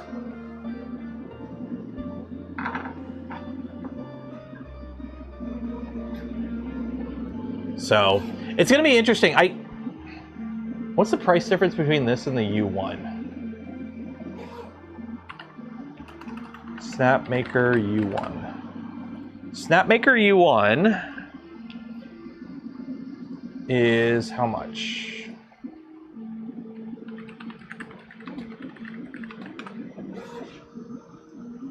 Okay, the Snapmaker U1 is 900 US. And this one's 800 US. So there's a $100 price difference between the two. This one, I could tell you, this one, it has extruder motors on each one, I think. Does it have extruder motors on each tool head? That probably adds to the cost. Yeah, this has extruder motors on each head, so that probably adds to the cost.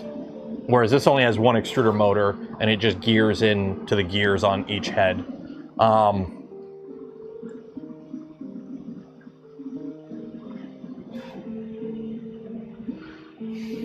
Like, I just like the fact there's under $1,000 tool changers that are like, they're good.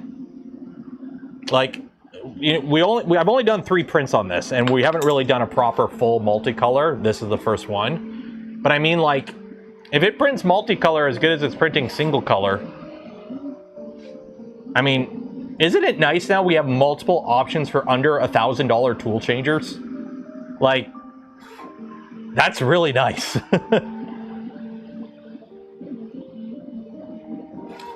I haven't played with the U1 yet, so I can't, I'm trying not to like say the U1 is better. I've heard a lot of good things about the U1, but I haven't used one yet, so I can't really critique it. But I mean, like, so far I've had no real bad experiences with this. I know there are people that have brought up concerns with FlashForge and their stance on open source. I know some, they said something a while ago about something with not allowing you to print guns with their slicer, but then they reversed it or something. I don't remember. I'm not American, so I wasn't paying attention to it. But there was something with that. I can't remember. So there's all that kind of thing you need to take into account when you're deciding a purchase. You know, the ethics of the company you're sending your money to. That is obviously something you got to pay attention to, especially nowadays. But I mean, in terms of like the machine itself, it's fine.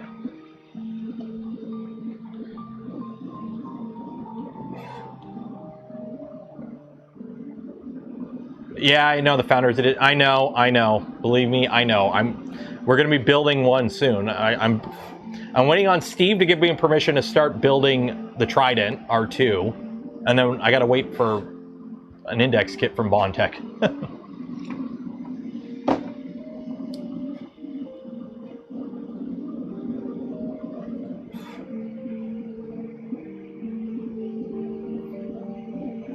Yeah. Yeah, and FlashForge, this was 7 months ago, and I believe FlashForge walked this back.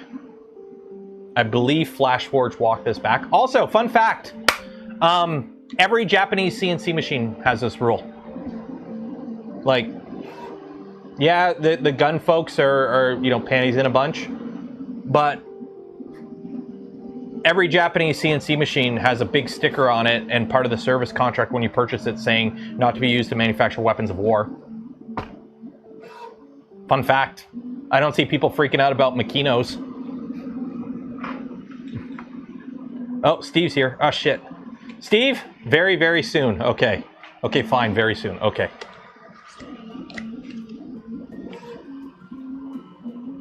They put money into it? Because there's money to be made.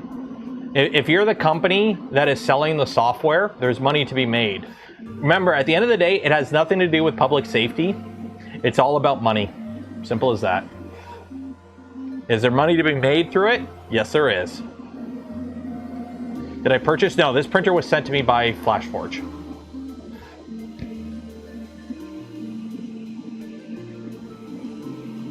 The U1 has a slightly larger build volume at 270. Is it 270 on the U1? I mean, the box for the U1 was heavier, but I haven't opened it yet.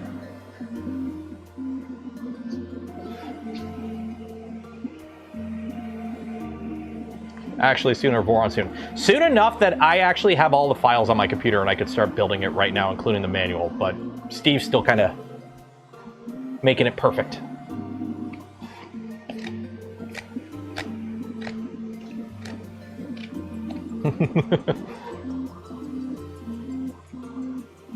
But I'm going to be a good boy and wait till Steve gives the thumbs up before I actually start doing it. Because I don't want to, I can't, I gotta build it for content. So.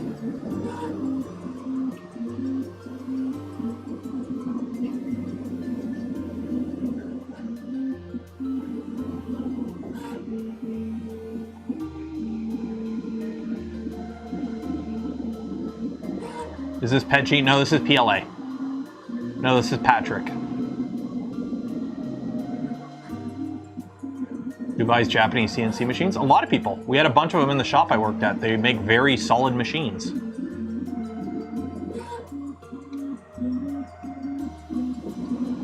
They make extremely solid CNC machines. They literally do have stickers. I wish I had Japanese. Let me see if I can find the sticker. CNC, not for weapons of war, black.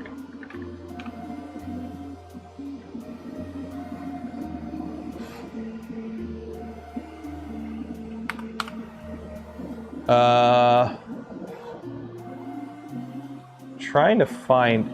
Yeah, it was funny. We had a couple CNCs at the shop I worked at. Like we had a Mitsubishi, a Makino, I think it was, or Mazak. I can't remember, one of the ones. But they literally had plaques on them that are like, this device or this machine is not to be used for the manufacture of components that are to be used for weapons of war. Like straight up. Put it this way, if you don't like the terms of service, don't buy the machine. Let your wallet do the talking. If a company wants to come out and go, hey, we don't want people using our tools to make these things, they're allowed to do that. And you're allowed to not purchase their product. Canuck? Oh yeah, Canuck is a huge company.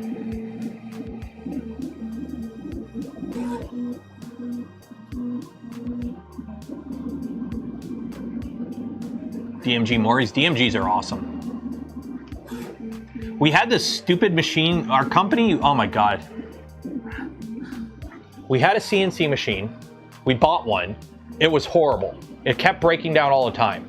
So the company was complaining to the CNC, it was some Italian company, some Italian CNC machine. So we're like, all our operators and me, because I was the off-shift supervisor, so I would have to deal with like the machine breaking down all the time when we like, we need this off the machine. Well, the machine can't finish the job because the machine's broken. We need the service tech to come over from Europe and fix it, blah, blah, blah, blah, blah. So we needed to get a new vertical milling machine, a large gantry vertical milling machine, right? Like the machine is big enough you walk into the machine. And we're looking at a bunch of different brands. So the company that sold us the machine that didn't work, okay, you know how they made it better? We'll give you a discount if you buy another machine from us. And our owners, the American foreign investment firm that drove our company into the ground and made everyone quit because they literally drove the company into the ground, they're like, oh, a discount. Yes, we'll buy another machine from you. Guess what happened to the new machine? It never freaking worked. So now we have 2 machines from the same manufacturer that didn't work.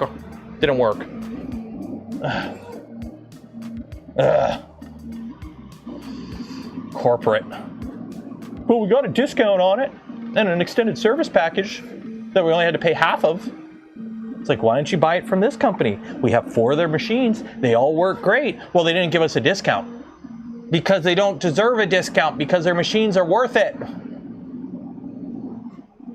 Disappointing. Is Bridgeport even still around as a company? Like, does Bridgeport still exist? I haven't seen a new Bridgeport. Every Bridgeport I've seen is like ancient.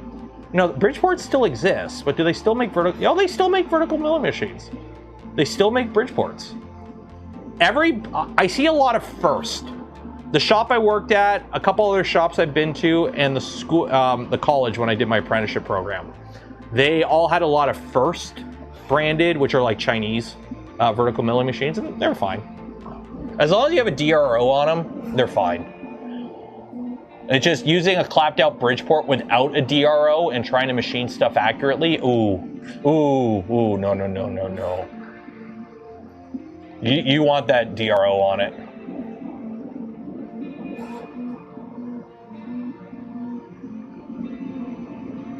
Okay, what layer are we at? Are we getting to the color change soon? We're at layer 152, and color changes start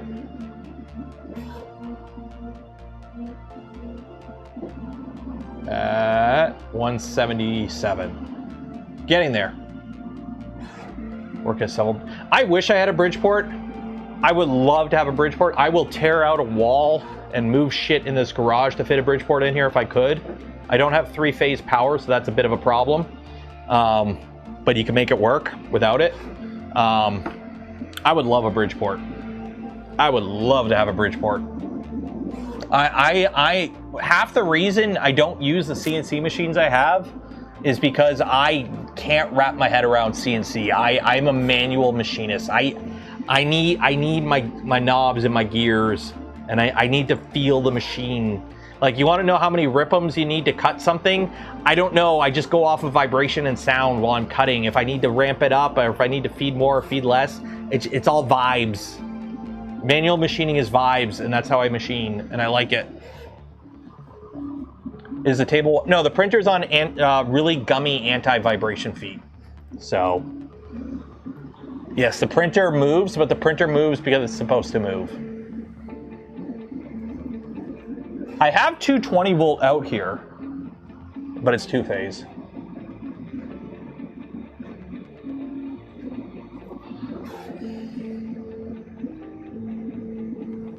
Yeah, that's the thing. You swap out the motor. You can get motors that don't need a VFD, or that don't need 3-phase. You just get a motor with a VFD. Yeah, there are conversion kits to turn mills into usable on home current here in North America.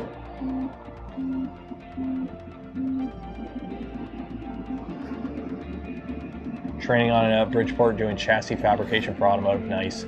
Now, I love the Bridgeports that we had at my shop class, because they were normal Bridgeports, but they had an Analam controller on them, which was basically like a CNC conversion kit. So the Bridgeport, you could still control it manually, but you could push a button and it would lock out the manual controls, and it would run off of a servo controller. So you could run CNC programs on your Bridgeport. which was really nice because the Analam controller had a bunch of macros built into it. So you could tell it to do like, you know, pick up your XYZ, zero out the machine to like home and 000, and tell it to like, oh, peck drill holes at these XY locations to this Z depth at this feed rate. You could just fill in the macro, fill in the blanks in the macro, and it would go and do it. Or machine a pocket, or like it had like all these pre-canned macros in it that made using a CNC machine very easy for someone like me who doesn't CNC. Because you just fill in the blanks in the macro and then it generates the G code internally and it just does the operation. It was really nice. I use that to make my vise because like, I think I have parts of the vise in here. Yeah. So like this right here was machined on the Analam controller, okay? So this was machined on a Bridgeport, okay? Like, see how this is curved, okay? This was machined using, was this one? No, not that one. That was machined using 2 operations with an end mill. So I had one end mill that cut out this whole pocket, and then another end mill, a ball end mill, that cut the radius. And then I flipped it up on its side, and I did the 2 slots there for clamping down. Machined the slot here, drilled all the holes and everything, counterbored it all, and then the thing went out for hardening, and then I had to grind it all flat. Yeah, and that's my name stamped in it, so yes, that is mine. But unfortunately, I can't use this vise anymore. Yeah, this right here too. Like, imagine trying to machine this detail right here out of a block without, like, do it manually. Like, cut that slope manually. I mean, yeah, you could, you know, this is designed that you're supposed to put it up in an angled vise. Like, pick up the angle, put it in a vise on a sign plate or something, and then come in with a flat end mill. But I did it with a normal end mill, and I just stepped it over with a cutter that had like a 45, like it wasn't a straight edge cutter. The cutter had like a little bit of a 45 taper in the corner. So I just did that as a pocket, and I just let the Analam control. I just sat there and blown chips off of it for 20 minutes while it machined that. It was awesome. Same with like down here. Or this one I did tilt it up. Yeah, this one I did tilt it up for this slot right here. But the thing was, you had to machine it all, and then you send it out for heat treat, and it comes back, and then you have to grind it all flat, and you have to hope that it didn't warp so much that when you grind it flat, you grind through the hardening. Because a couple people, they didn't, they cut it too roughly. They hogged it on the machines, like they didn't go slow enough, so they put a lot of stress into the part while they machined it. And then when it went out for heat treat, it tacoed. So it came back and it was like, oh, you gotta grind out like a 50 thou warp out of this thing. Good luck. Shimming it up on the mag vise on the grinder so that you turn on the magnetic vise and it sucks flat. You grind it, and then as soon as you turn off the magnetic vise, it goes boink. So you have to like shim it up underneath so that when you turn the mag vise on, it doesn't suck down. Ah, so much fun. That was the thing. Like, I loved doing machining. I loved manual machining. I loved the job that I had working at the mold shop. It's just the company made the job itself horrible. Like, I loved the work, but the job sucked. And that's what got to me. I loved the job, or I loved the work. I hated the job.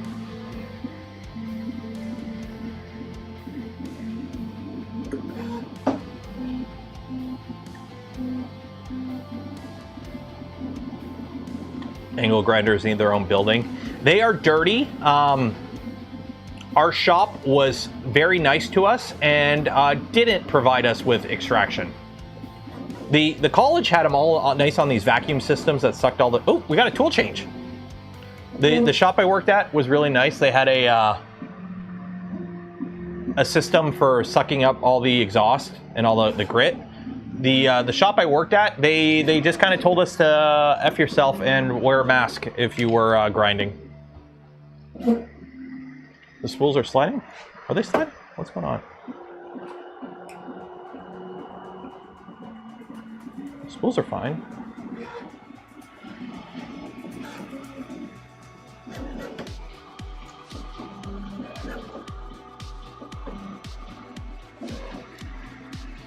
Yeah, spools seem to be moving fine.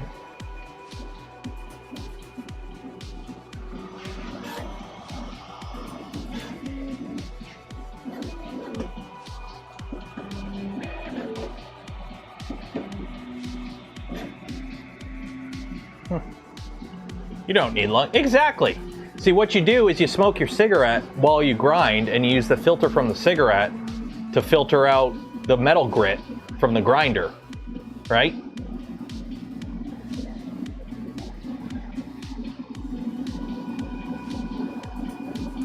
The spool holders assume a specific inner radius for the spools to stay in place. Ah, that sucks.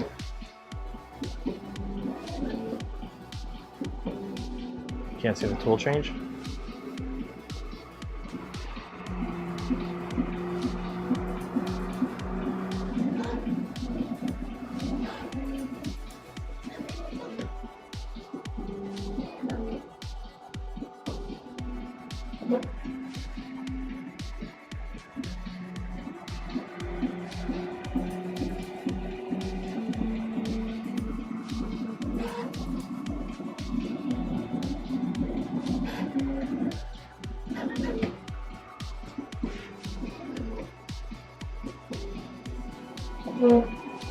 Okay, it is making. Do you guys hear that? I'm wondering if that's just like the spool being tugged, but it's making like a drag noise.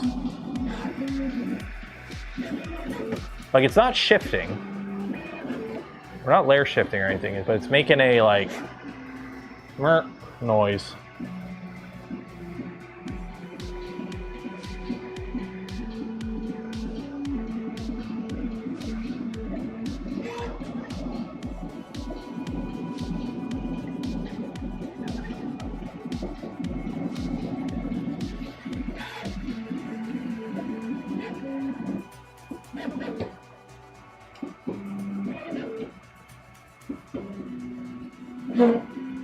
Yeah, it's. I think the acceleration when it goes to from the move from the dock to the purge is a very aggressive accel. Like, listen, like that's just a very aggressive acceleration. It's not layer shifting. It's not layer shifting.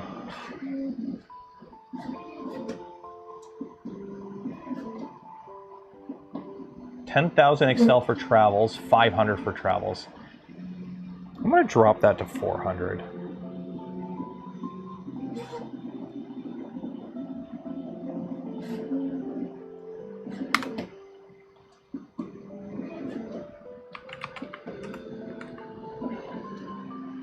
I think this 500 travel is just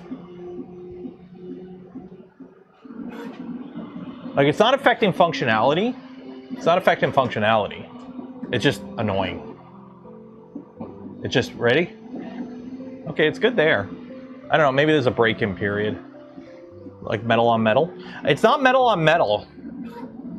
It sounds like literally it's just it's just a very rapid acceleration, and the belts are just like oh.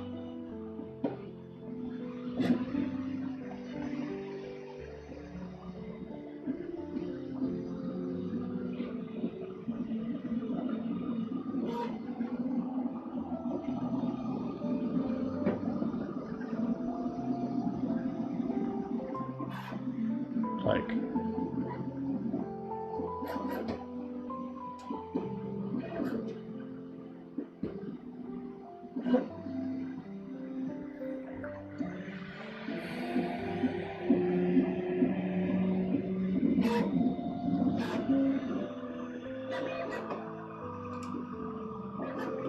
I think it is priming a bit too much too.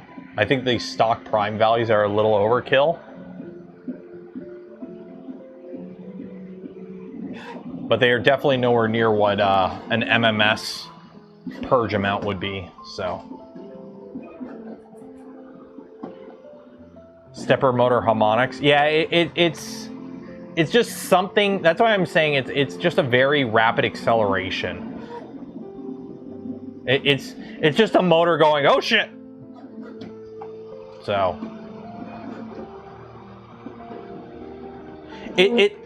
it's not that loud compared to the overall noise of the printer. It's just, it's an uncommon noise. Like it's not a normal like noise you would hear. It's just a very annoying noise.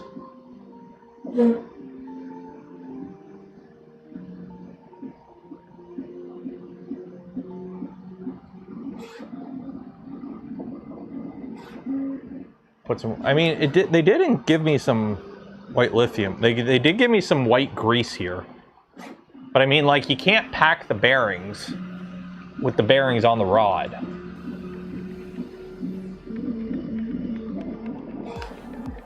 So I don't know how you're supposed to. Here, next tool change, I'll put a little goop in there.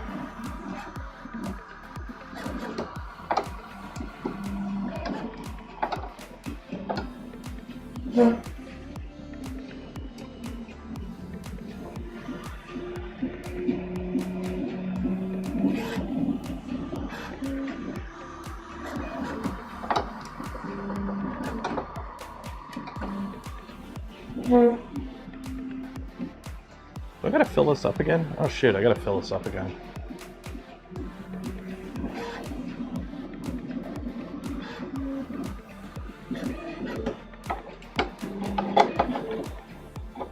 No, stupid thing's empty.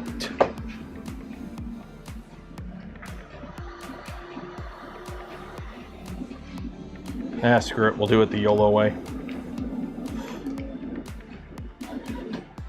Yeah, I'm trying to avoid causing a layer shift.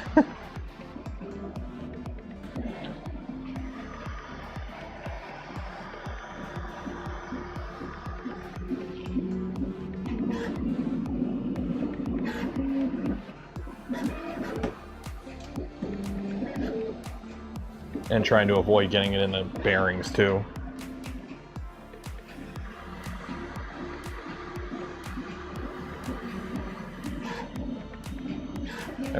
Whatever. Good enough. We got grease. It's greased up. I don't have paper towels. Where'd I put my paper towels? Uh-oh. Where'd I put my paper towels? Now my hands are all greasy. They're all greasy and I got no paper towels. My retirement grease. Do I have paper towels in here? I should have paper towels in here. Or wet wipes. How do I... What the hell? What the heckle? That's okay, I found something more important.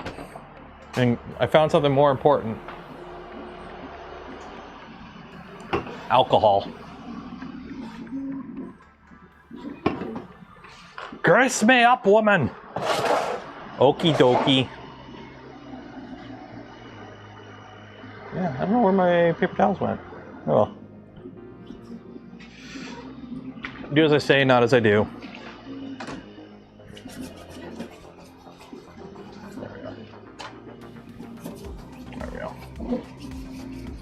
A little annoying now that you're noticing it. Yeah, I think it's just the accelerations are just 500 millimeter a second accel at 10 or 500 millimeter a second travels at 10K accel. I think are just enough to hit a resonance. They're just enough to hit a resonance. It's just a resonance, I think.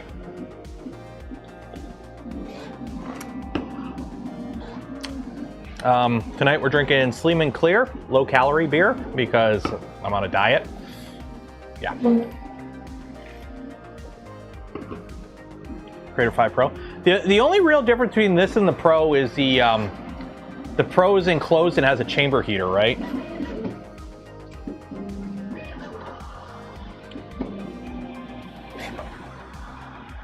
Like, I think that's really the only difference, is the Pro is enclosed and has a chamber heater, right?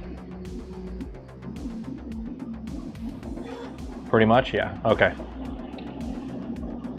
Yeah, like, here's the thing. I actually kind of like that they have these split models because, let's be honest. Let's be completely honest out in the open. Majority of people who buy a 3D printer don't need to print ABS. They don't need to print nylon. They don't need to print anything close. The majority of people that are buying a 3D printer are going to be perfectly fine printing PLA, PETG, and maybe TPU. let's be completely honest. The biggest market in 3D printing, if you want to make a machine that sells to the most amount of people, a cheap open frame machine is your bread and butter. So, like, it's nice to have it enclosed, you know, to keep little kids' hands out of it, to keep pets out of it, to trap heat for printing ABS and all that. But not everyone needs that. So it is nice that they offer them without it. Especially if you're building up a farm. If you're building up a print farm, it makes a lot of sense to get a bunch of machines like this and then just enclose the shelf. Just put like a tarp over the shelf and just enclose the whole shelf. Save a lot of money that way. We should add a back panel. Go to Michael's. Go to Michael's. Buy some Coroplast and just stick it on the back. Just go to Michael's, buy some Coroplast, and just stick it on the back. There you go. There's the back. There are some screw holes here. And the screws, I believe, are... not that Allen key. Where's my Allen key for this size? Oh. Yeah. There are 6 screws on the back of the frame here that you can unscrew. That you could use to hold it on. You could print a little thing to hold them on. There's some screws right here. You can see them right here. So you could easily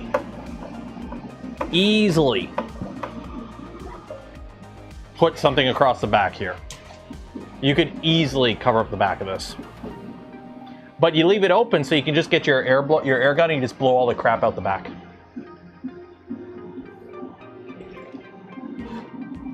PLA PET G, because I mean, last time I talked to somebody from Prusa who knew about the Prusament line, 90% of what they sell is PLA and PET G.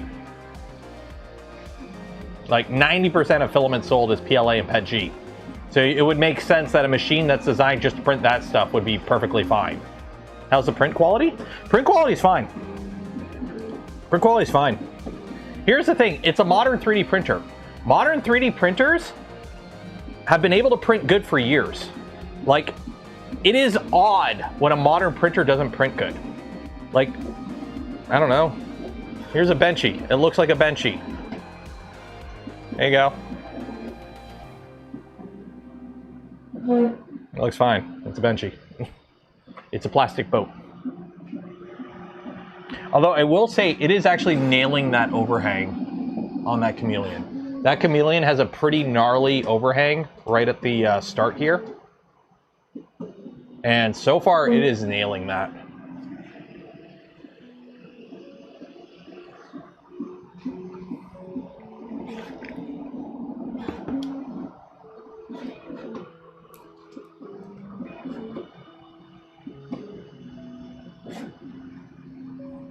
Yeah, like this isn't 2018, and printers print good.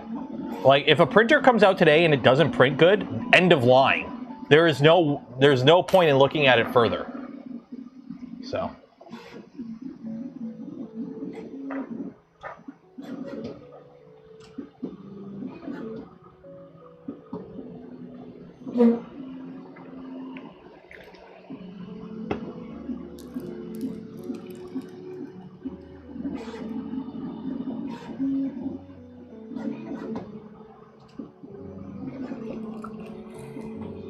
Ever try logging into the cloud service? Nope. I'm reviewing the printer, not their cloud service.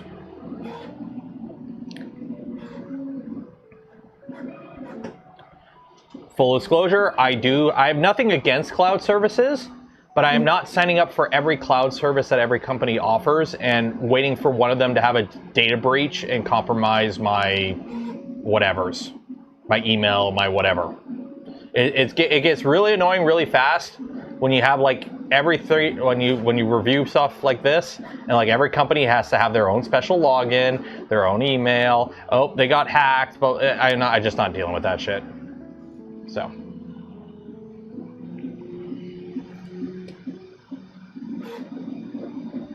So I have this printer in LAN only mode, which is how I like to use my printers, and it's working fine. All my Vorons are in LAN-only mode. My Vorons don't talk outside of my home network.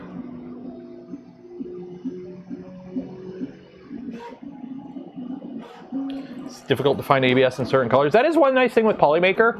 While I'm not a huge fan of the Poly Light ABS, they do have some new blends of ABS that I need to get my hands on to try.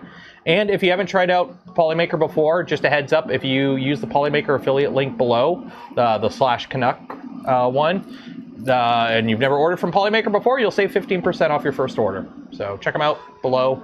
Also, we are giving away a spool of Polymaker filament at the end of stream today. So if you do want to check that out and get your chance to win a free spool of filament from Polymaker, link below. We're going to be doing the draw at the end of stream. So make sure you sign up for that. We'll be doing the draw at 11 p.m. Turns out our Wi-Fi chip also has GPS and your location was compromised. So one of the nice things about Prusa, you can pull the Wi-Fi chip out and chuck it if you want. Cookie Cad's still making ABS? They do. I have used a spool of their ABS before and it's really nice. The problem is I'm in Canada and getting it up here is not easy. So usually I grab a couple spools. I'll grab a couple spools from them at 3D Printopia and drive them back. Murph is this weekend, not like, obviously not this weekend, it's Saturday, but like this weekend coming up is Murph, and I won't be going to that, unfortunately. We'll be doing something with the wifey for our anniversary, because 10 years of blissful marriage.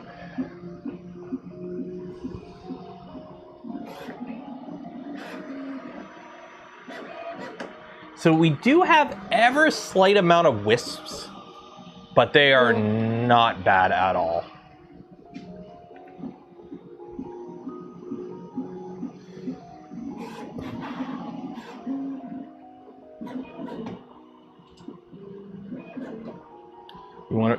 You had to pay for the free spool for Polymaker? I thought the shipping was free on the free spools.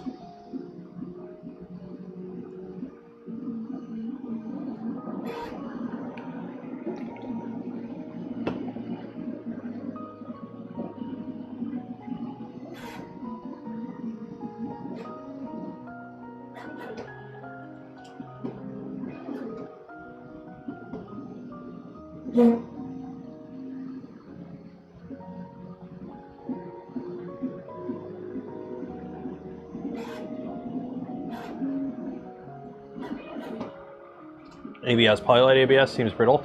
Honestly, Polymaker's ASA. I haven't tried out the new blends of ABS, but if the new blends of ABS are like the Polymaker ASA, I really like the Polymaker ASA. The reason I don't like the Polylight ABS, the Polylight ABS is pretty good for most things, but it being a blend, you're not getting pure ABS. It's a blend. So it's easier to print for a lot of people, but it's like ABS Plus, right? It's a blend. So you're not getting the full ABS properties. And yes, it is a little brittle. It's not too bad with Voron parts because of the way Voron parts are designed. They're squat and pretty low and flat. But certain geometries, it can be a problem. I found that out printing cosplay parts with it. But their ASA is really nice. So if you just get the Polymaker ASA, I haven't tried out their new blends of ABS, but I've heard good things.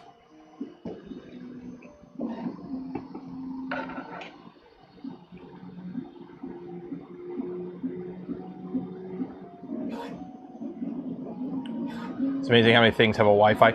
Well, Drio, a lot of stuff is just it's an SoC, right? Like, it's like, oh, it's got an ESP32, which just has everything in it, right? A lot of times they're just using a chip that has everything in it, so. Like, and everything has an app and AI and Wi-Fi, so you might as well. Tall, thin stuff is difficult in ABS. Yeah, that's why PETG, that's why, like, for example, the Deco tree here, this is all PETG. It's 1.3 kilograms of PETG, that's not a lot for a print this big, but it's PETG, because PETG, you have a little bit of give, so it's not gonna like crack on you if you flex it a bit. And considering it's only 10% infill, this is 10% infill, 10% gyroid infill, that's it. That's all this print is. And 4 bottom layers with a bunch of holes I drilled in it. So I wanted something that would be strong enough to hopefully support the weight of the concrete as it cures and act like a basically rebar, essentially, and hold everything in place and be the form for the concrete. I didn't use PLA because PLA, I was a little worried about it. Concrete curing is an exothermic reaction. It generates heat. I didn't want PLA melting, especially because I'll be doing this outside and it's hot and it's summer. So I didn't want PLA to potentially get mushy on me. Also with PLA, I'd be a little worried with single wall for the infill cracking. And same with ABS, same reason ABS, single wall, I'd be worried about it because it's only infill, right? I did over extrude the infill a bit though. I think I printed with like 0.5 extrusion width on a 0.4 nozzle for the infill. But other than that, it's just stock PLA settings.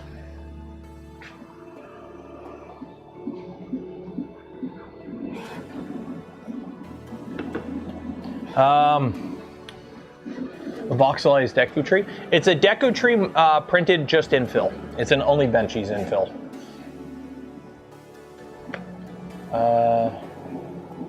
The Max says to print in heated chamber. My bed fans on the V2 can push to 70 feet. Yeah, you're good. I don't like the way printing, like it's in 3D printing, we have a lot of weird terminology that doesn't make sense. I don't like people refer to it as a heated chamber. Fun fact, all 3D printed chambers are heated chambers. Do you have a bed in there? Does the bed get hot? It's a heated chamber. The bed is a heater. It's in your chamber. You have a heated chamber. Simple as that. It should be, they should just list temperatures. They should just list temperatures. They should just go like, oh, hey, this enclosed printer, the chamber gets to 50 Celsius. This chamber gets to 60 Celsius. This gets to 70 Celsius. And then just put a little annotation if it includes a chamber heater, yes or no, right? I care more about what temperature you get. I don't care how you get there. So when the filament goes, oh, hey, we recommend a chamber heater, what do you mean you recommend? What is the temperature? Just tell me the temperature. I'll let you know if my machine can do those temperatures.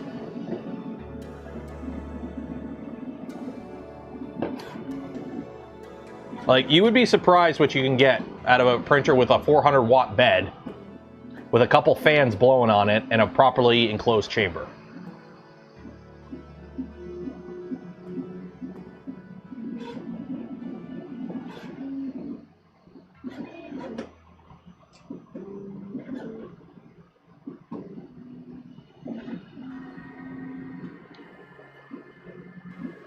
Wasn't Stratasys? Yes, but they're printing peak and pack and stuff where you are printing in an oven.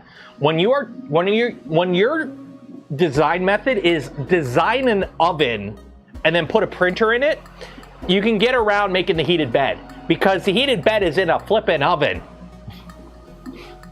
It's an oven that happens to be a printer. So you don't need to heat the bed at that point because the ambient chamber temperature is hotter than a bed would get. So you just kind of let the chamber heat up, and guess what? When your chamber is 210 degrees Celsius, well, guess what? The bed's going to be 210 degrees Celsius too. So.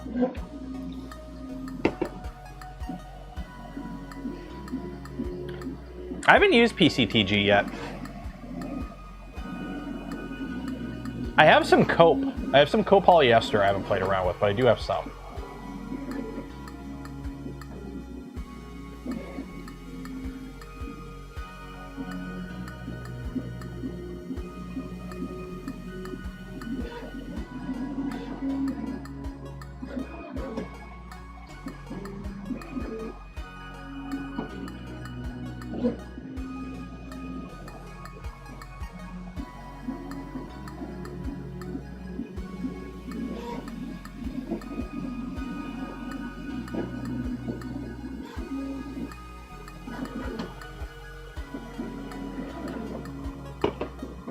Yeah, when you buy a printer, yeah. Yeah, the Vision Miner 22 comes with oven mitts.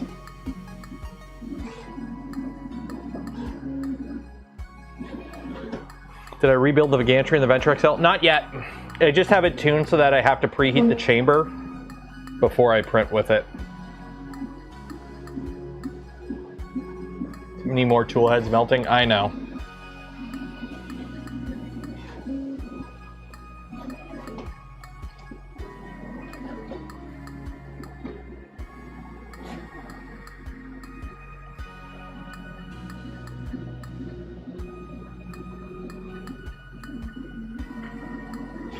Tool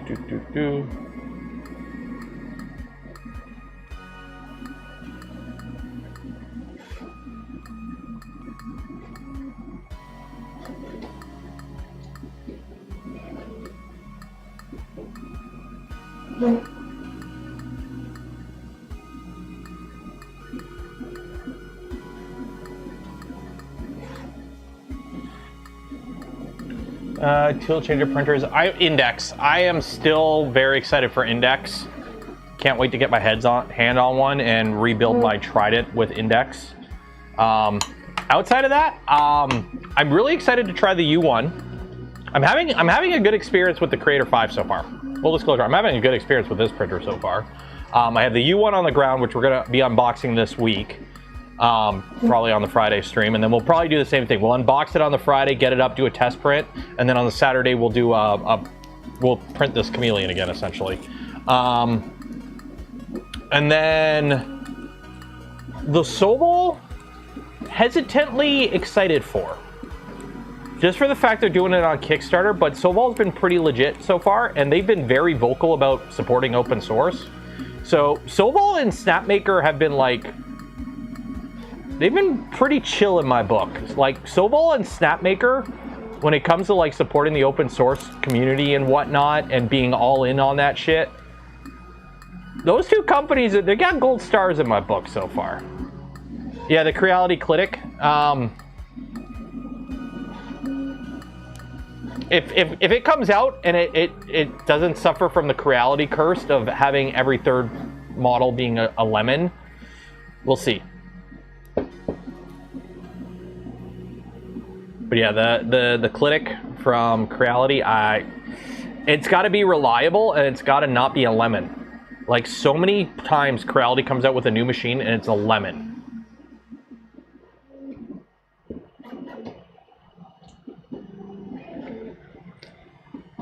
Well, here's the thing, Snapmaker and Sobol, they're kind of realizing, like, here's the thing, like, people, like, shit on Chinese companies all the time. Oh, it's a shitty Chinese company. It's like, I don't give a shit where the company's from. I care about how they operate. Look at LDO, Big Tree Tech. Those companies are great. They're parts of the community. They hang out in the Discords. They take feedback. They take suggestions. Great companies. They're from China. Who cares where they're from? I care about how they operate. Okay? So anyone could be a good company from anywhere, right? Where the company's from, honestly, I don't care. They're all foreign to me. I'm in Canada. Pantheon just announced they're moving down to California. So now we don't even have a Canadian 3D printing company anymore, right? Traitors! No, I get it. I know why they're moving to California, and it makes sense for them. But it's just nice to see that companies are like realizing, hey, if we're not dicks to the open source community, that buys us a lot of goodwill. It doesn't really cost us much to just, release the source and just kind of follow the rules. And hey, we get a lot of good PR from it. So, no, they're moving to the States. The majority of their business is American. They are a Canadian company that majority sells to the US.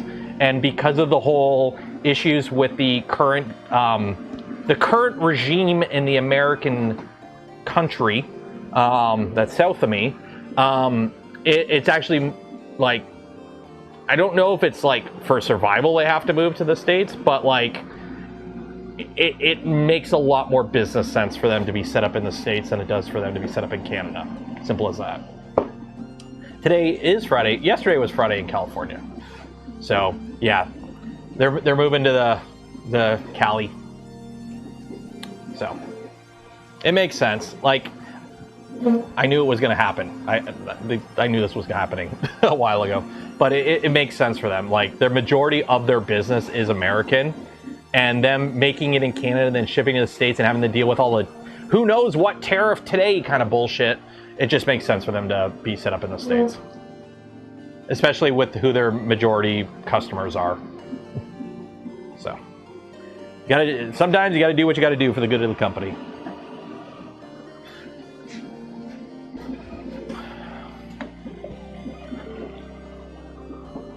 But yeah, now it sucks. Now we don't have a Canadian printer company anymore.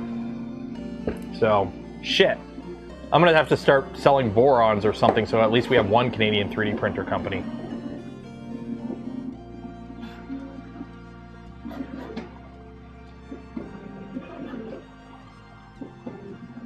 Who are we talking about? Pantheon. Pantheon is moving down to Yankee Doodle Land.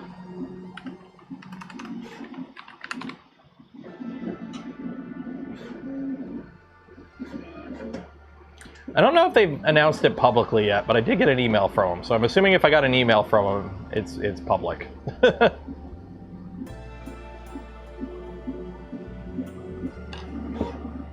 Crazy expensive for business. Yes and no. If your business justifies the move, yes or no. It makes sense for them to move in California. We're in California, probably San Francisco area, I think. I don't know for sure. I'm on their emailing list, so I got the email from them. So I'm assuming it's public. But so they'll be near you, John, I think. But yeah, it just makes sense for the majority of their printers go to American customers, and with the current American regime, it just makes more sense for them to just be set up in the States instead of selling into the States from Canada. So, it is what it is.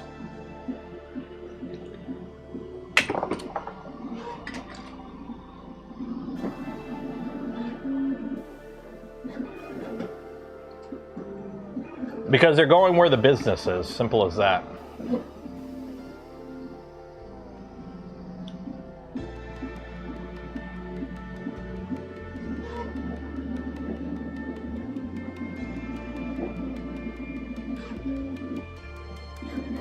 Like, I'm assuming it makes sense for them to go there, if that's why they're going there.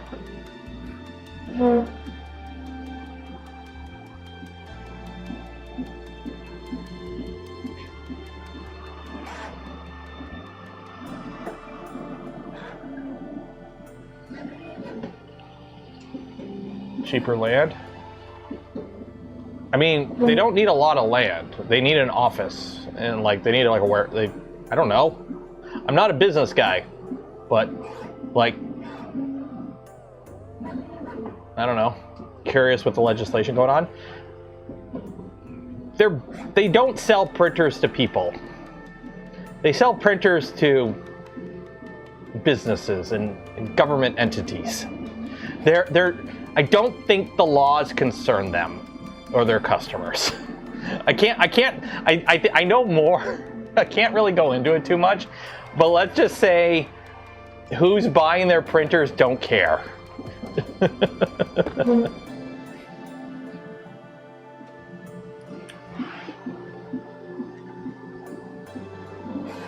That doesn't matter. I don't know.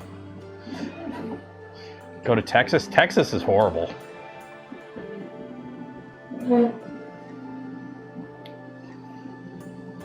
It's complicated. I mean,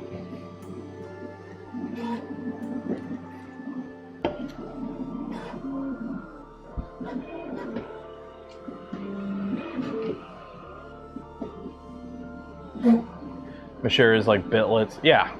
Like the majority of who they sell to. Yeah. They apply with firearm detection technology if this passes. If the US DoD cared, I'm sure they'll worry about it. But I don't think Uncle Sam cares too much. I mean, if they gotta comply, they gotta comply. But I don't think Uncle Sam cares too much. North Dakota. Who wants to go to North Dakota?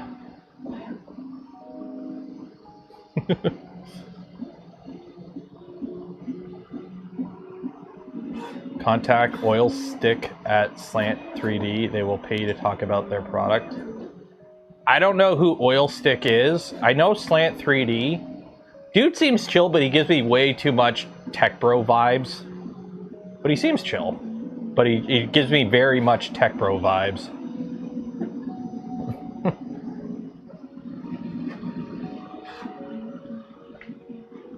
correct response. Somebody from South Dakota. Dude, I saw... you know who I'm jealous about right now? Tripod. Let me pull up Tripod. Tripod Garage. You guys know who Tripod Garage is, right? Good dude. They just bought a plot of land down in Tennessee, and they're doing stuff. They're building a thing. So they're moving down to Tennessee to buy a plot of land. I would love to have enough land that I could build something on, namely a workshop. But where I live, that doesn't exist, and I'm not moving. So.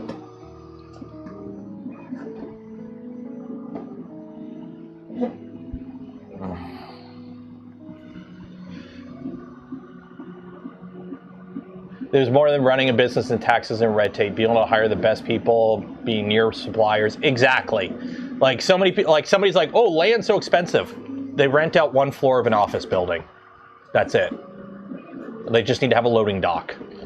Like, you guys go on my channel, watch the tour of their existing location in thing, and like that's what they run out of now. They were previously in downtown Vancouver. Okay, they're already in an expensive place. Like,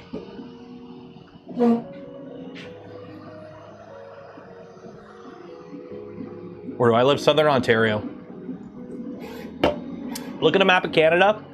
Go south. When you run out of Canada, that's where I live.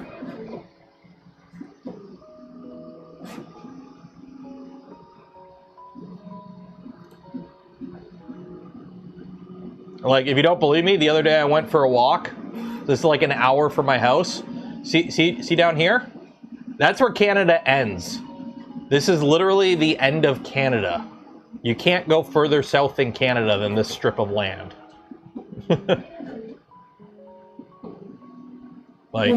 like this right there, that is the furthest south bit of Canada that isn't an island.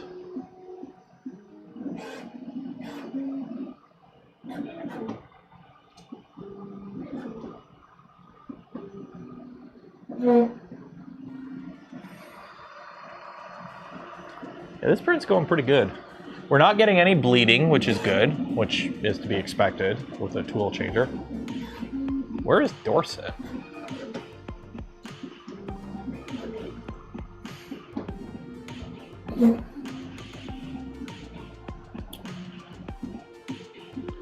Further north of me? A lot of people are further north of me. Like, it is hilarious when people don't realize, like, how the geography of Canada is laid out. Okay, let me not dox myself. So, like, okay, I don't think anything's here. So, I am down in this area. Okay, I'm down in this area. I'm south of Detroit. So, like, if you are north of Northern California, I am further south than Northern California, just so you know. There are areas in California that are further north than me. So, like, Joel is further north than me. Vancouver is further north. Everything in Canada is further north of me. If you're in Wisconsin, your entire state is north of me. Same with Minnesota, the Dakotas, Montana, Oregon, Oregano, Washington. You're all further north than me. New York, you're further north than me. If you live in Boston, you live further north than me.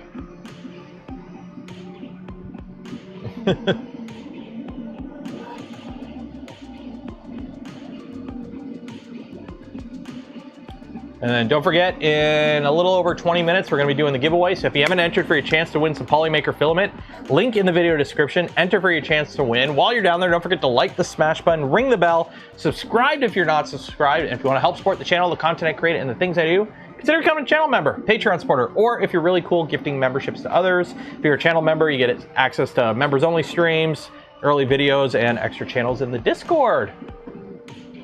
And then also, FLASHFORGE was nice enough to send us over this printer for testing and evaluation and to make content with. So show them a little bit of love. Click the links below just to take a look at the printer. You don't have to buy it. They are not affiliate links, but just check it out through the link just so they know that people are checking them out and they're watching the videos. Algonquin's nice. I want to go. I want to go canoeing and camping in Algonquin. Like, I love the outdoors. I really want to do like a hike, camping hike trip where we like hike for a bunch, camp for the night, hike for a bunch, camp for the night. Like, I really want to do something like that. But I'm in Southern Ontario, and that does not exist near me. There is no hiking, camping trails near me at all. Like, we're talking like drive to Algonquin for that kind of shit. It's kind of sucks.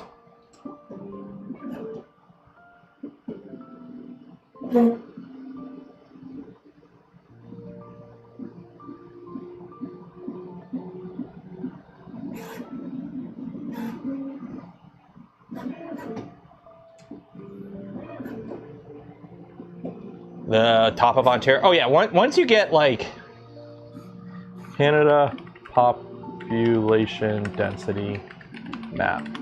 Yeah, if you look at like the map of Canada's population density, it is insane how much of Canada nobody lives at. So like, I'm down here. You have the Windsor to Quebec corridor, right? So Windsor to Quebec, this is like 60% of all of Canada's population is right here. Okay, so I can't wait for the day they finally build a damn high-speed rail through this whole thing. And then you have nothing here. And then you have like, okay, you got the prairies, you got some oil and whatnot up here. Then you got like, okay, the interior, the BC area, and then you have Victoria, Vancouver. But like all of this, nobody lives up here because it's freaking Arctic tundra. And then nobody lives here because it's a Canadian Shield. Which means no dirt. It's all just bedrock because it was all scraped over during the last ice age. So there is nothing grows here, and it's all just mosquitoes. So this whole area is just mosquitoes and nothing to grow, and it's all crappy rock. Do the climate? Yeah, because it's Arctic, it's tundra. Like, I have been up to here. This is as far north as I've been up to Rankin Inlet. But it's just like tundra or just like forest with like no dirt. Like the whole Canadian Shield area of Canada, other than like the Sudbury Basin, and you can see where Sudbury is because it's like, is it here, right? Sudbury's here? Or is it here? Like Sudbury's just there because of the nickel mine. But once you go a little bit north of Sudbury, there's like nothing to live in up here. It's not, it was never populated during like the whole, you know, early 19th century expansion era because you can't grow crops. The weather's too cold. The soil is nowhere near fertile enough, if there is enough soil to begin with. And it's just the weather. It's just,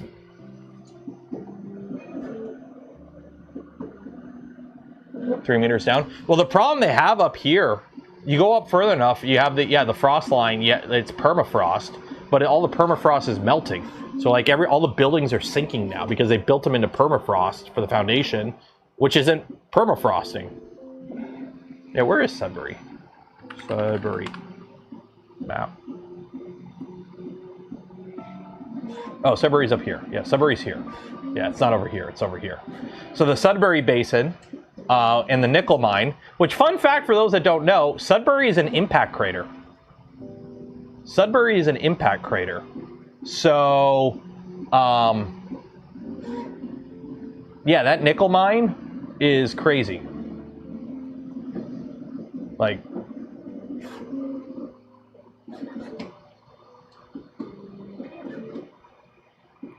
so yeah. But yeah, once you go north of Sudbury, there's nothing. There's nothing. It's all just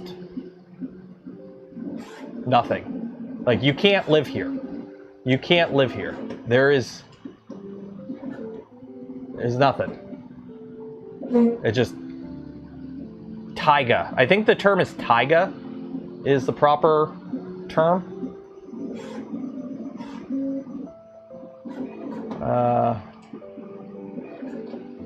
Because I've been up to, where is it? Rankin Inlet. This is where I've been.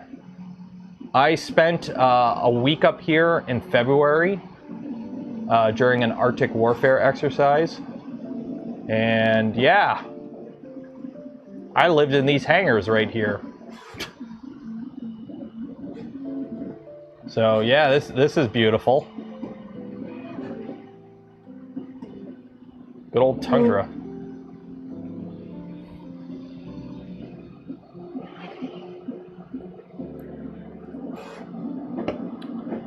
things populated. No, there'd be no reason to move up there. There's no infrastructure. There's no, you would have to build all the infrastructure up there.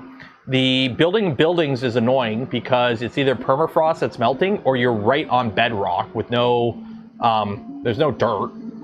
It's heavily forested or just grassland like taiga area. And there's no reason to live there. There's nothing to make money there. There's no industry there. There's mining, but a lot of the mining towns, like uranium towns and whatnot, shut down. So there's like no reason to live there. There's no industry to live there. Even if you built a house there, what are you going to do for work? There's no work, right?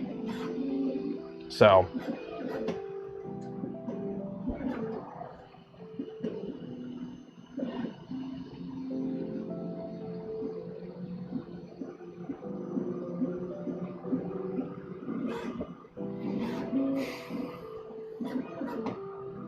Not so much livable. Yep. What is it, like 90% of the Canadian population lives within 300 kilometers of the US border or something like that? Because it's like, that's the area that's livable.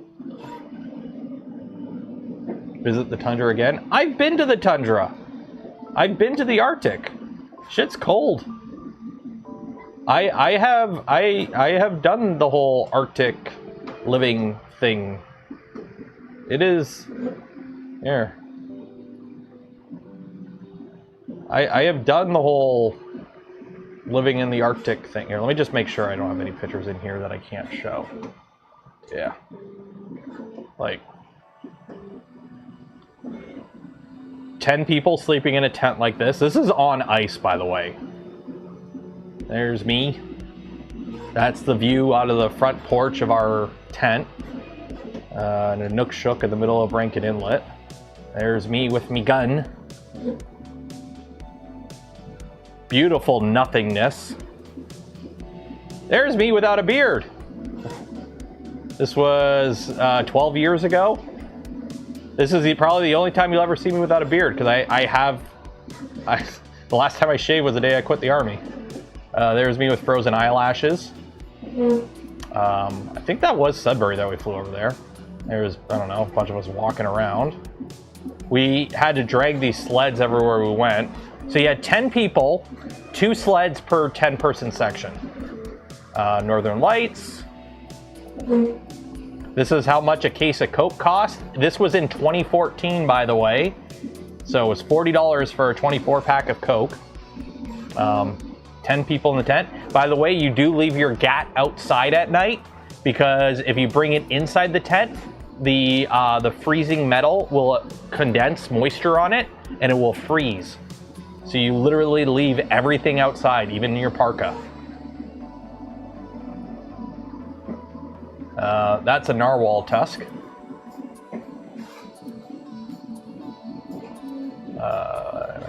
And this is a good boy. Look at the doggo. Look at the doggo. And that's my regiment. Yeah, that was back in 2014. So I was 24? 26? 24. It's 24. No, 25.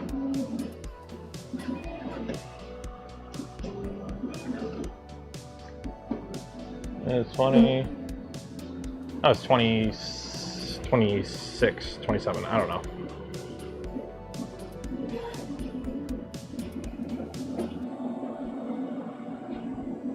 Before hitting puberty. No, you want to see? I think the youngest picture I have of me in here is when I did. There. You want to see young me? There's young me.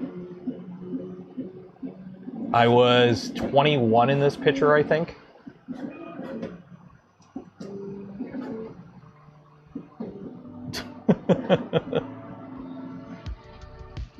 I have more pictures, but not on this computer, or not on the server.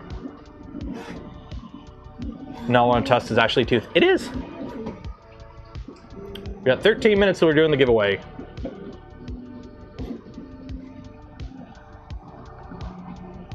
Polar bears are going to steal the guns. No, plus you have to have somebody outside on polar bear picket. So normally you have fire watch. So every hour somebody's on shift. Actually, it's 2 people. You never do it by yourself. So you have 2 people walking around, and every hour you switch off. So usually if you luck out, you don't have to wake up in the middle of the night, but sometimes you do. Because it sucks because you have to have fire watch inside the tent. So somebody needs to stay awake in the tent to mine the Coleman stove and the Coleman lantern to keep heat going. So you keep the 2 burners on the stove going the entire time, and you keep the lantern going. They're running off naphtha. So you run those all night to keep the tent from freezing. And it actually works pretty good. The tents are heavy canvas, so they trap the heat pretty good. And then you have 1 person in each tent awake, and every hour you rotate, right? So if you're lucky, you're only on 1 shift throughout the night, and if you're lucky, it's an early shift or a late shift. It sucks when you're the guy that wakes up from 1 to 2 in the morning for fire picket. So, and then also you have 2 people outside every hour for the entire hour, walking around with a shotgun in case a polar bear shows up. So you don't sleep a lot. It sucks. And luckily we didn't run into any polar bears. We knew there weren't going to be any polar bears because the ice was so frozen, and they're right out at, they go out to the edge of the ice. So in the winter, they're out at the edge of the ice, and the edge of the ice was like 50 kilometers away from us, so we didn't have to worry about them. Nobody saw any polar bear. Any living polar bear. Yeah, it's like, here's a Remington 870 loaded with buckshot. Good luck. All the officers apparently had full mags on them, though, just in case. M4, M3. It was an 870. Or actually, it might have been a Mossberg. It was a pump. I remember it being a pump action. It was a pump shotgun loaded with like 7 rounds of buckshot. Or it was like 1 slug and then the rest buck or something like that. And then all the officers had a full magazine of 5.56 just in case.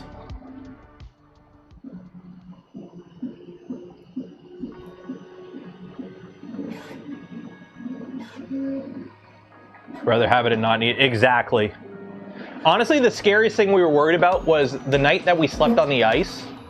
We were near the shore. We were like 100 meters out from the edge of the shore, and the coastline was very rocky, right? So it's not like there was a beach. It was like the cliffs like this, and it's cliff, ice, and then it just goes straight down underwater. But still, at night, the tides.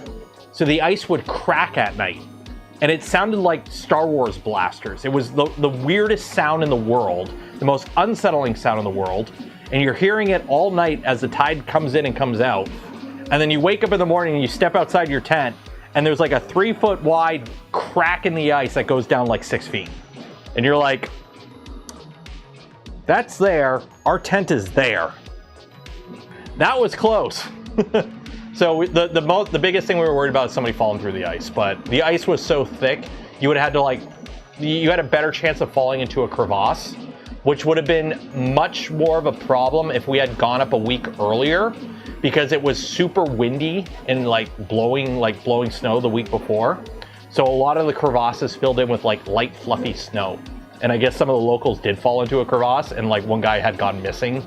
Like the day we landed, we were confined to barracks because there was a blizzard going on. Like we landed in the morning, and that whole night we were confined to the barracks there because one, there was whiteout conditions outside, so we couldn't go outside except to go smoke.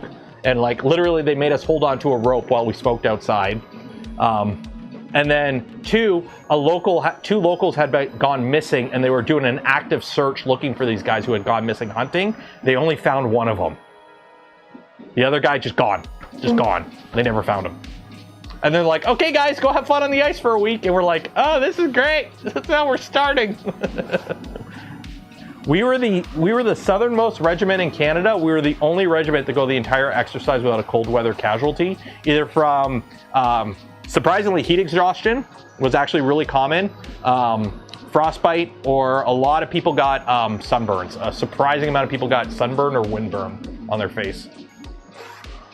We were the only regiment to go the entire exercise without a cold weather casualty.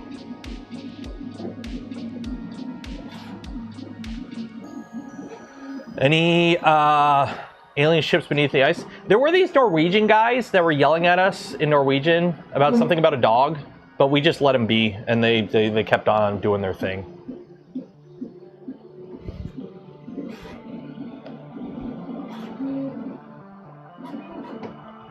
I mean, this print's coming along pretty good. Like, unfortunately, it's going to take all night. But this print is coming along pretty clean, I will say. Like, here. I'll take a picture of it so you guys can... Actually, I'll just zoom in. Focus. Ooh. There you go.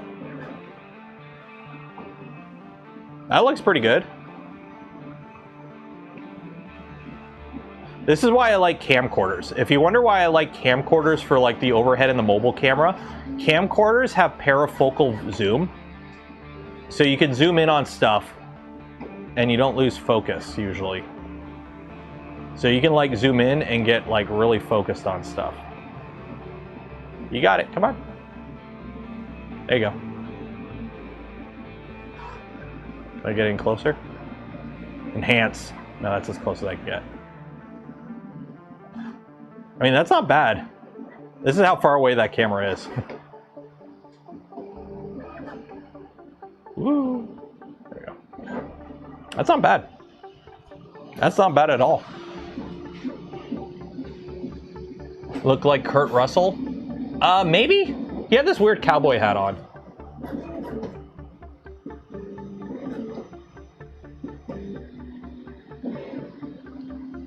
Yeah, Stargate was Antarctica. I mean, technically the thing was also Antarctica too.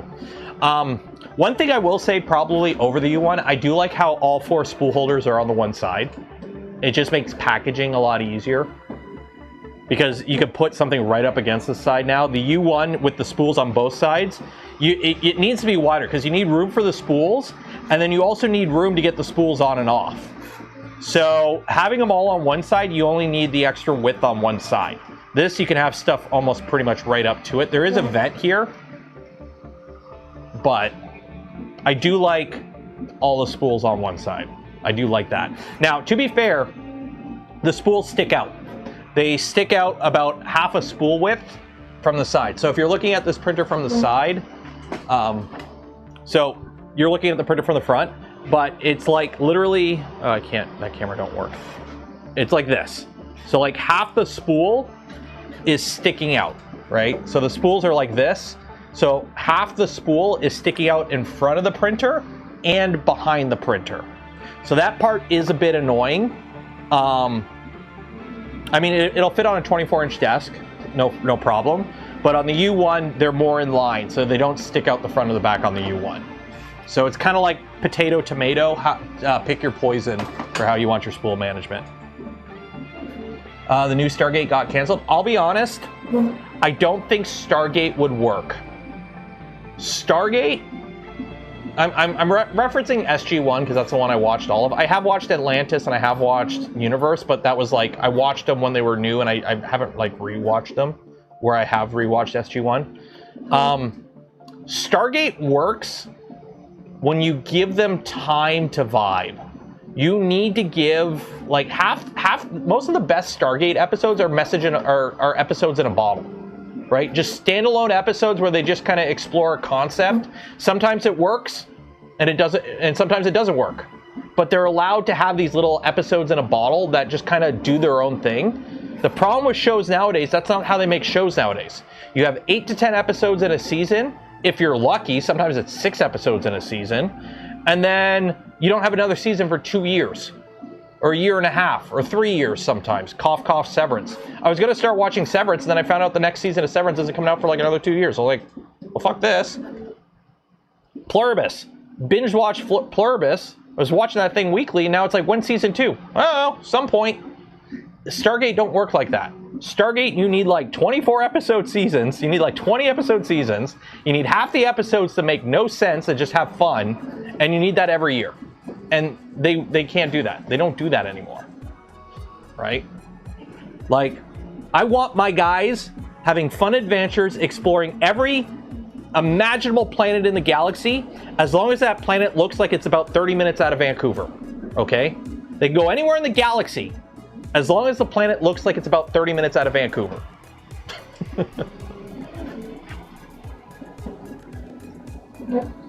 Shows nowadays to do a Groundhog Day episode. Yeah, that's the thing. Like, I don't know. Gotta have cliffhangers and ratings. Like, I don't mind cliffhanger. I don't mind a cliffhanger ending if I know in 6 months the next season begins and the cliffhanger is getting resolved. Okay? Like, when the show goes from, it starts in September and the show ends in March, and then in September we're gonna get a resolution. I'm okay with a cliffhanger ending that way. Okay? I'm okay with that. But when it's like a cliffhanger ending and then I gotta wait 2 to 3 years and then it might not even resolve because the show might get canceled. Like, I don't like how they make shows nowadays. We used to call them mini-series. Remember when it was a remember when the Battlestar Galactica mini-series was a thing? And they did a couple, like, you would do, HBO would do like a mini-series. It'd be like, oh, a 6-part mini-series. And it'd be a standalone thing. Now every show is a mini-series. I hate it. I hate it. Well, it's because it's not TV scheduling. It's streaming. You need to constantly have new things coming out to get people to subscribe, and they want to just binge watch their old favorites like The Office. Either it's something you binge, or it's something you put on as background noise. There is no in-between with shows. You can't have shows that you need to watch every episode and pay attention to, that stream regularly. That shit doesn't fly anymore. You straight up forget. That's why I didn't watch Severance. I was gonna watch Severance on my flight to Prague last year to go visit Prusa. I had all of season 1 and season 2 of Severance ready to go, and I was gonna start watching it. And when I found out like season 3 wouldn't be out for like a couple years, I'm like, okay, I'm not watching this. I'm not investing my time like that. And then same with The Boys. I was like, I'll wait for The Boys to finish, and then I'll watch it all at once. And then it didn't end that good, and I'm like, well, why would I invest my time now? So although Amazon's doing Fallout, which I'm liking. They did The Expanse, which I've heard is pretty good. So Amazon I kind of trust a bit. Amazon is kind of okay, I think, for the most part. Okay, we're gonna be doing the giveaway in 1 minute. If you haven't entered for your chance to win some polymaker filament, enter now.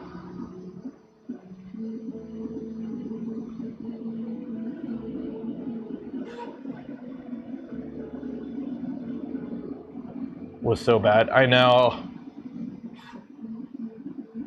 I've seen a few clips here and there, and it's like, well, I'm glad I didn't miss out on that.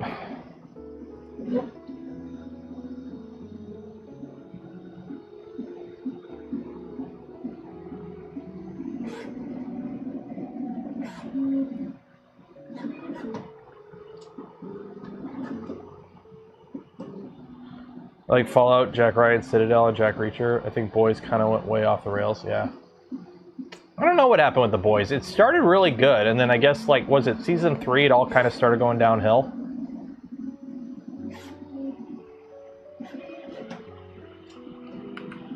Okay, let's do this giveaway. Like, season 1 and season 2 I heard were really good. And it's like, oh yeah, and then I heard season 4, like, season 3 I was like, okay, I'll wait for it to be over. And then I started hearing like season 4 was kind of and then season 5 apparently started off kind of okay. And I was like, okay, maybe I'll binge watch it all and catch up and watch the ending live. And then it's like, oh no, never mind.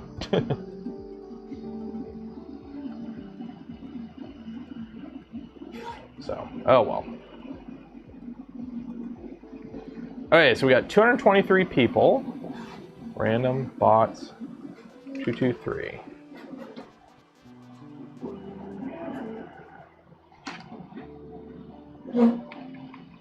Okay, so how this works is if you win, you get a free spool of filament from Polymaker. But if I pick your ball and your ball wins, you also get a free hat. This one right here. Michael Zimmerman, if you win, you get a free hat. Good luck.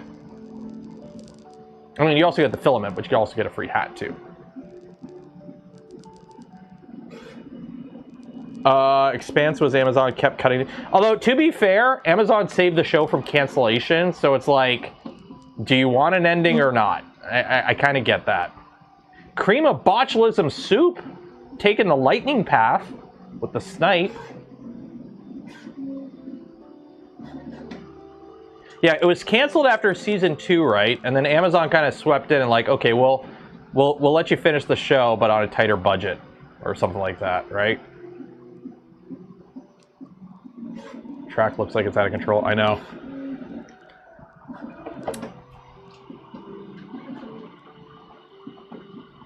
I don't know. I was streaming Control, and I think we got near the end of the game, but I kind of want to replay it off stream. I think Control was a game I shouldn't have played on stream because I kind of wanted to take more of my time with it. And the problem is when you play a game on stream, you got to kind of keep it entertaining.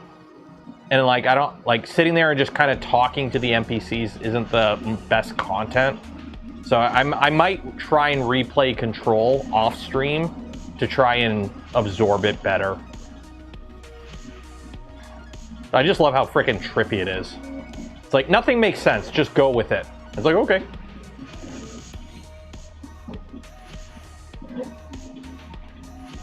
Two or three books missing. Yeah, but didn't they finish it on the current plot line though? Like the other books are like their own thing. Like it's set in the universe, but like different characters or timeline or something. Like isn't there like a massive time skip? Oh, this is one of those maps. Okay, this map is whoever goes the furthest wins. So we gotta wait for everyone to go, and whoever goes the furthest wins. Which right now is Lewis. That's a ghost. That one's a ghost. Skyrim.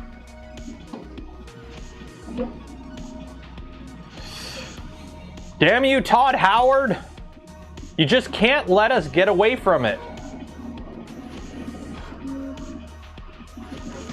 It's damn Todd Howard.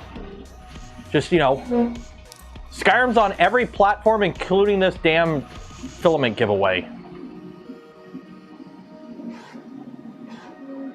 Who's holding it up? Who's holding it up? Who's holding it up? Old 41 relic. Come on. You're holding it up. You're holding it up.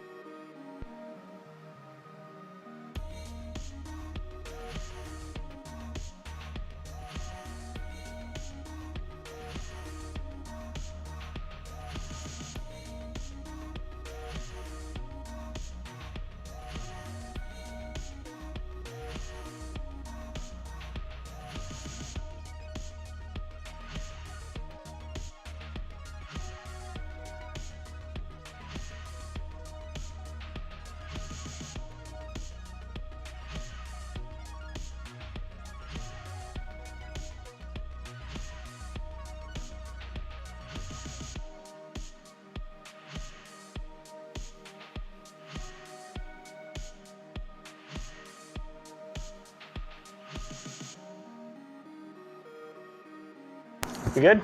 We good. Gotta charge it. Gotta plug in the charger.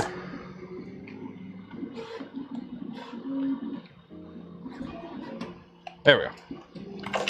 There we go. This is why it is nice that these DJI mics have a 2-pack, so I can just hot swap them as they die.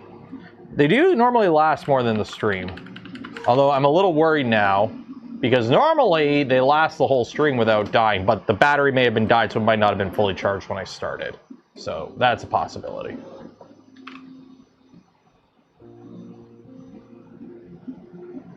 Okay. So, we are going to end it here. I'm going to let this print go all night, obviously. Quit saying F. We're good now. We're good now. You can hear me. I can see my little bars doing things. How you doing? We have a little bit of a booger forming. Okay, just a little booger. Okay. So we're going to let this print go until it finishes, or I'm going to go to bed, and then when I wake up, hopefully the print's done and it finished properly. If not, So I'll post pictures of the print when it finishes. Again, I do want to give a huge shout out to FLASHFORGE for providing the printer that you see in front of us here. They materially sponsor this stream series. There will be videos and whatnot coming out in the future as well about this printer, but obviously it's all unpaid. They haven't seen anything beforehand. Words and opinions are my own, blah, blah, blah. They just sent me the printer. If you want to know more about it, I encourage you to check out the link below. It is not an affiliate link, but it does let them know that people are watching the stream. So, you know, go ahead, give it a click. You don't have to put your credit card in, but just check it out. So shout out to FLASHFORGE, shout out to Polymaker for the spool away filament we give away this stream and every stream. Links for all of them and more in the links below. Use code Canuck on some of them to save some money. Like the Gamer Subs, use code Canuck to save some money. And then for those that donate to the channel, gifted memberships to others, or became members of the channel yourself, I thank you. I would not be able to do the things I do, create the content I create, without your continued support. You make it all possible. Tomorrow, I am going to try and sneak in a Twitch stream for those that enjoy the Twitch streams. We're getting near the end of Mass Effect 3. We just have to do the Leviathan DLC mission series, and then we get into the actual end game itself, and then because we have mods, Citadel DLC will be after that. So if you're into that, at some point tomorrow I'll go live on Twitch. I don't know what time. I'm making ribs tomorrow, so I gotta get those all prepped and everything. I'm looking forward to that. It's gonna be good. Okay, it's Saturday night. Enjoy the rest of your weekend. Be safe out there. Wash your hands, and I will see you all in the future. Good night.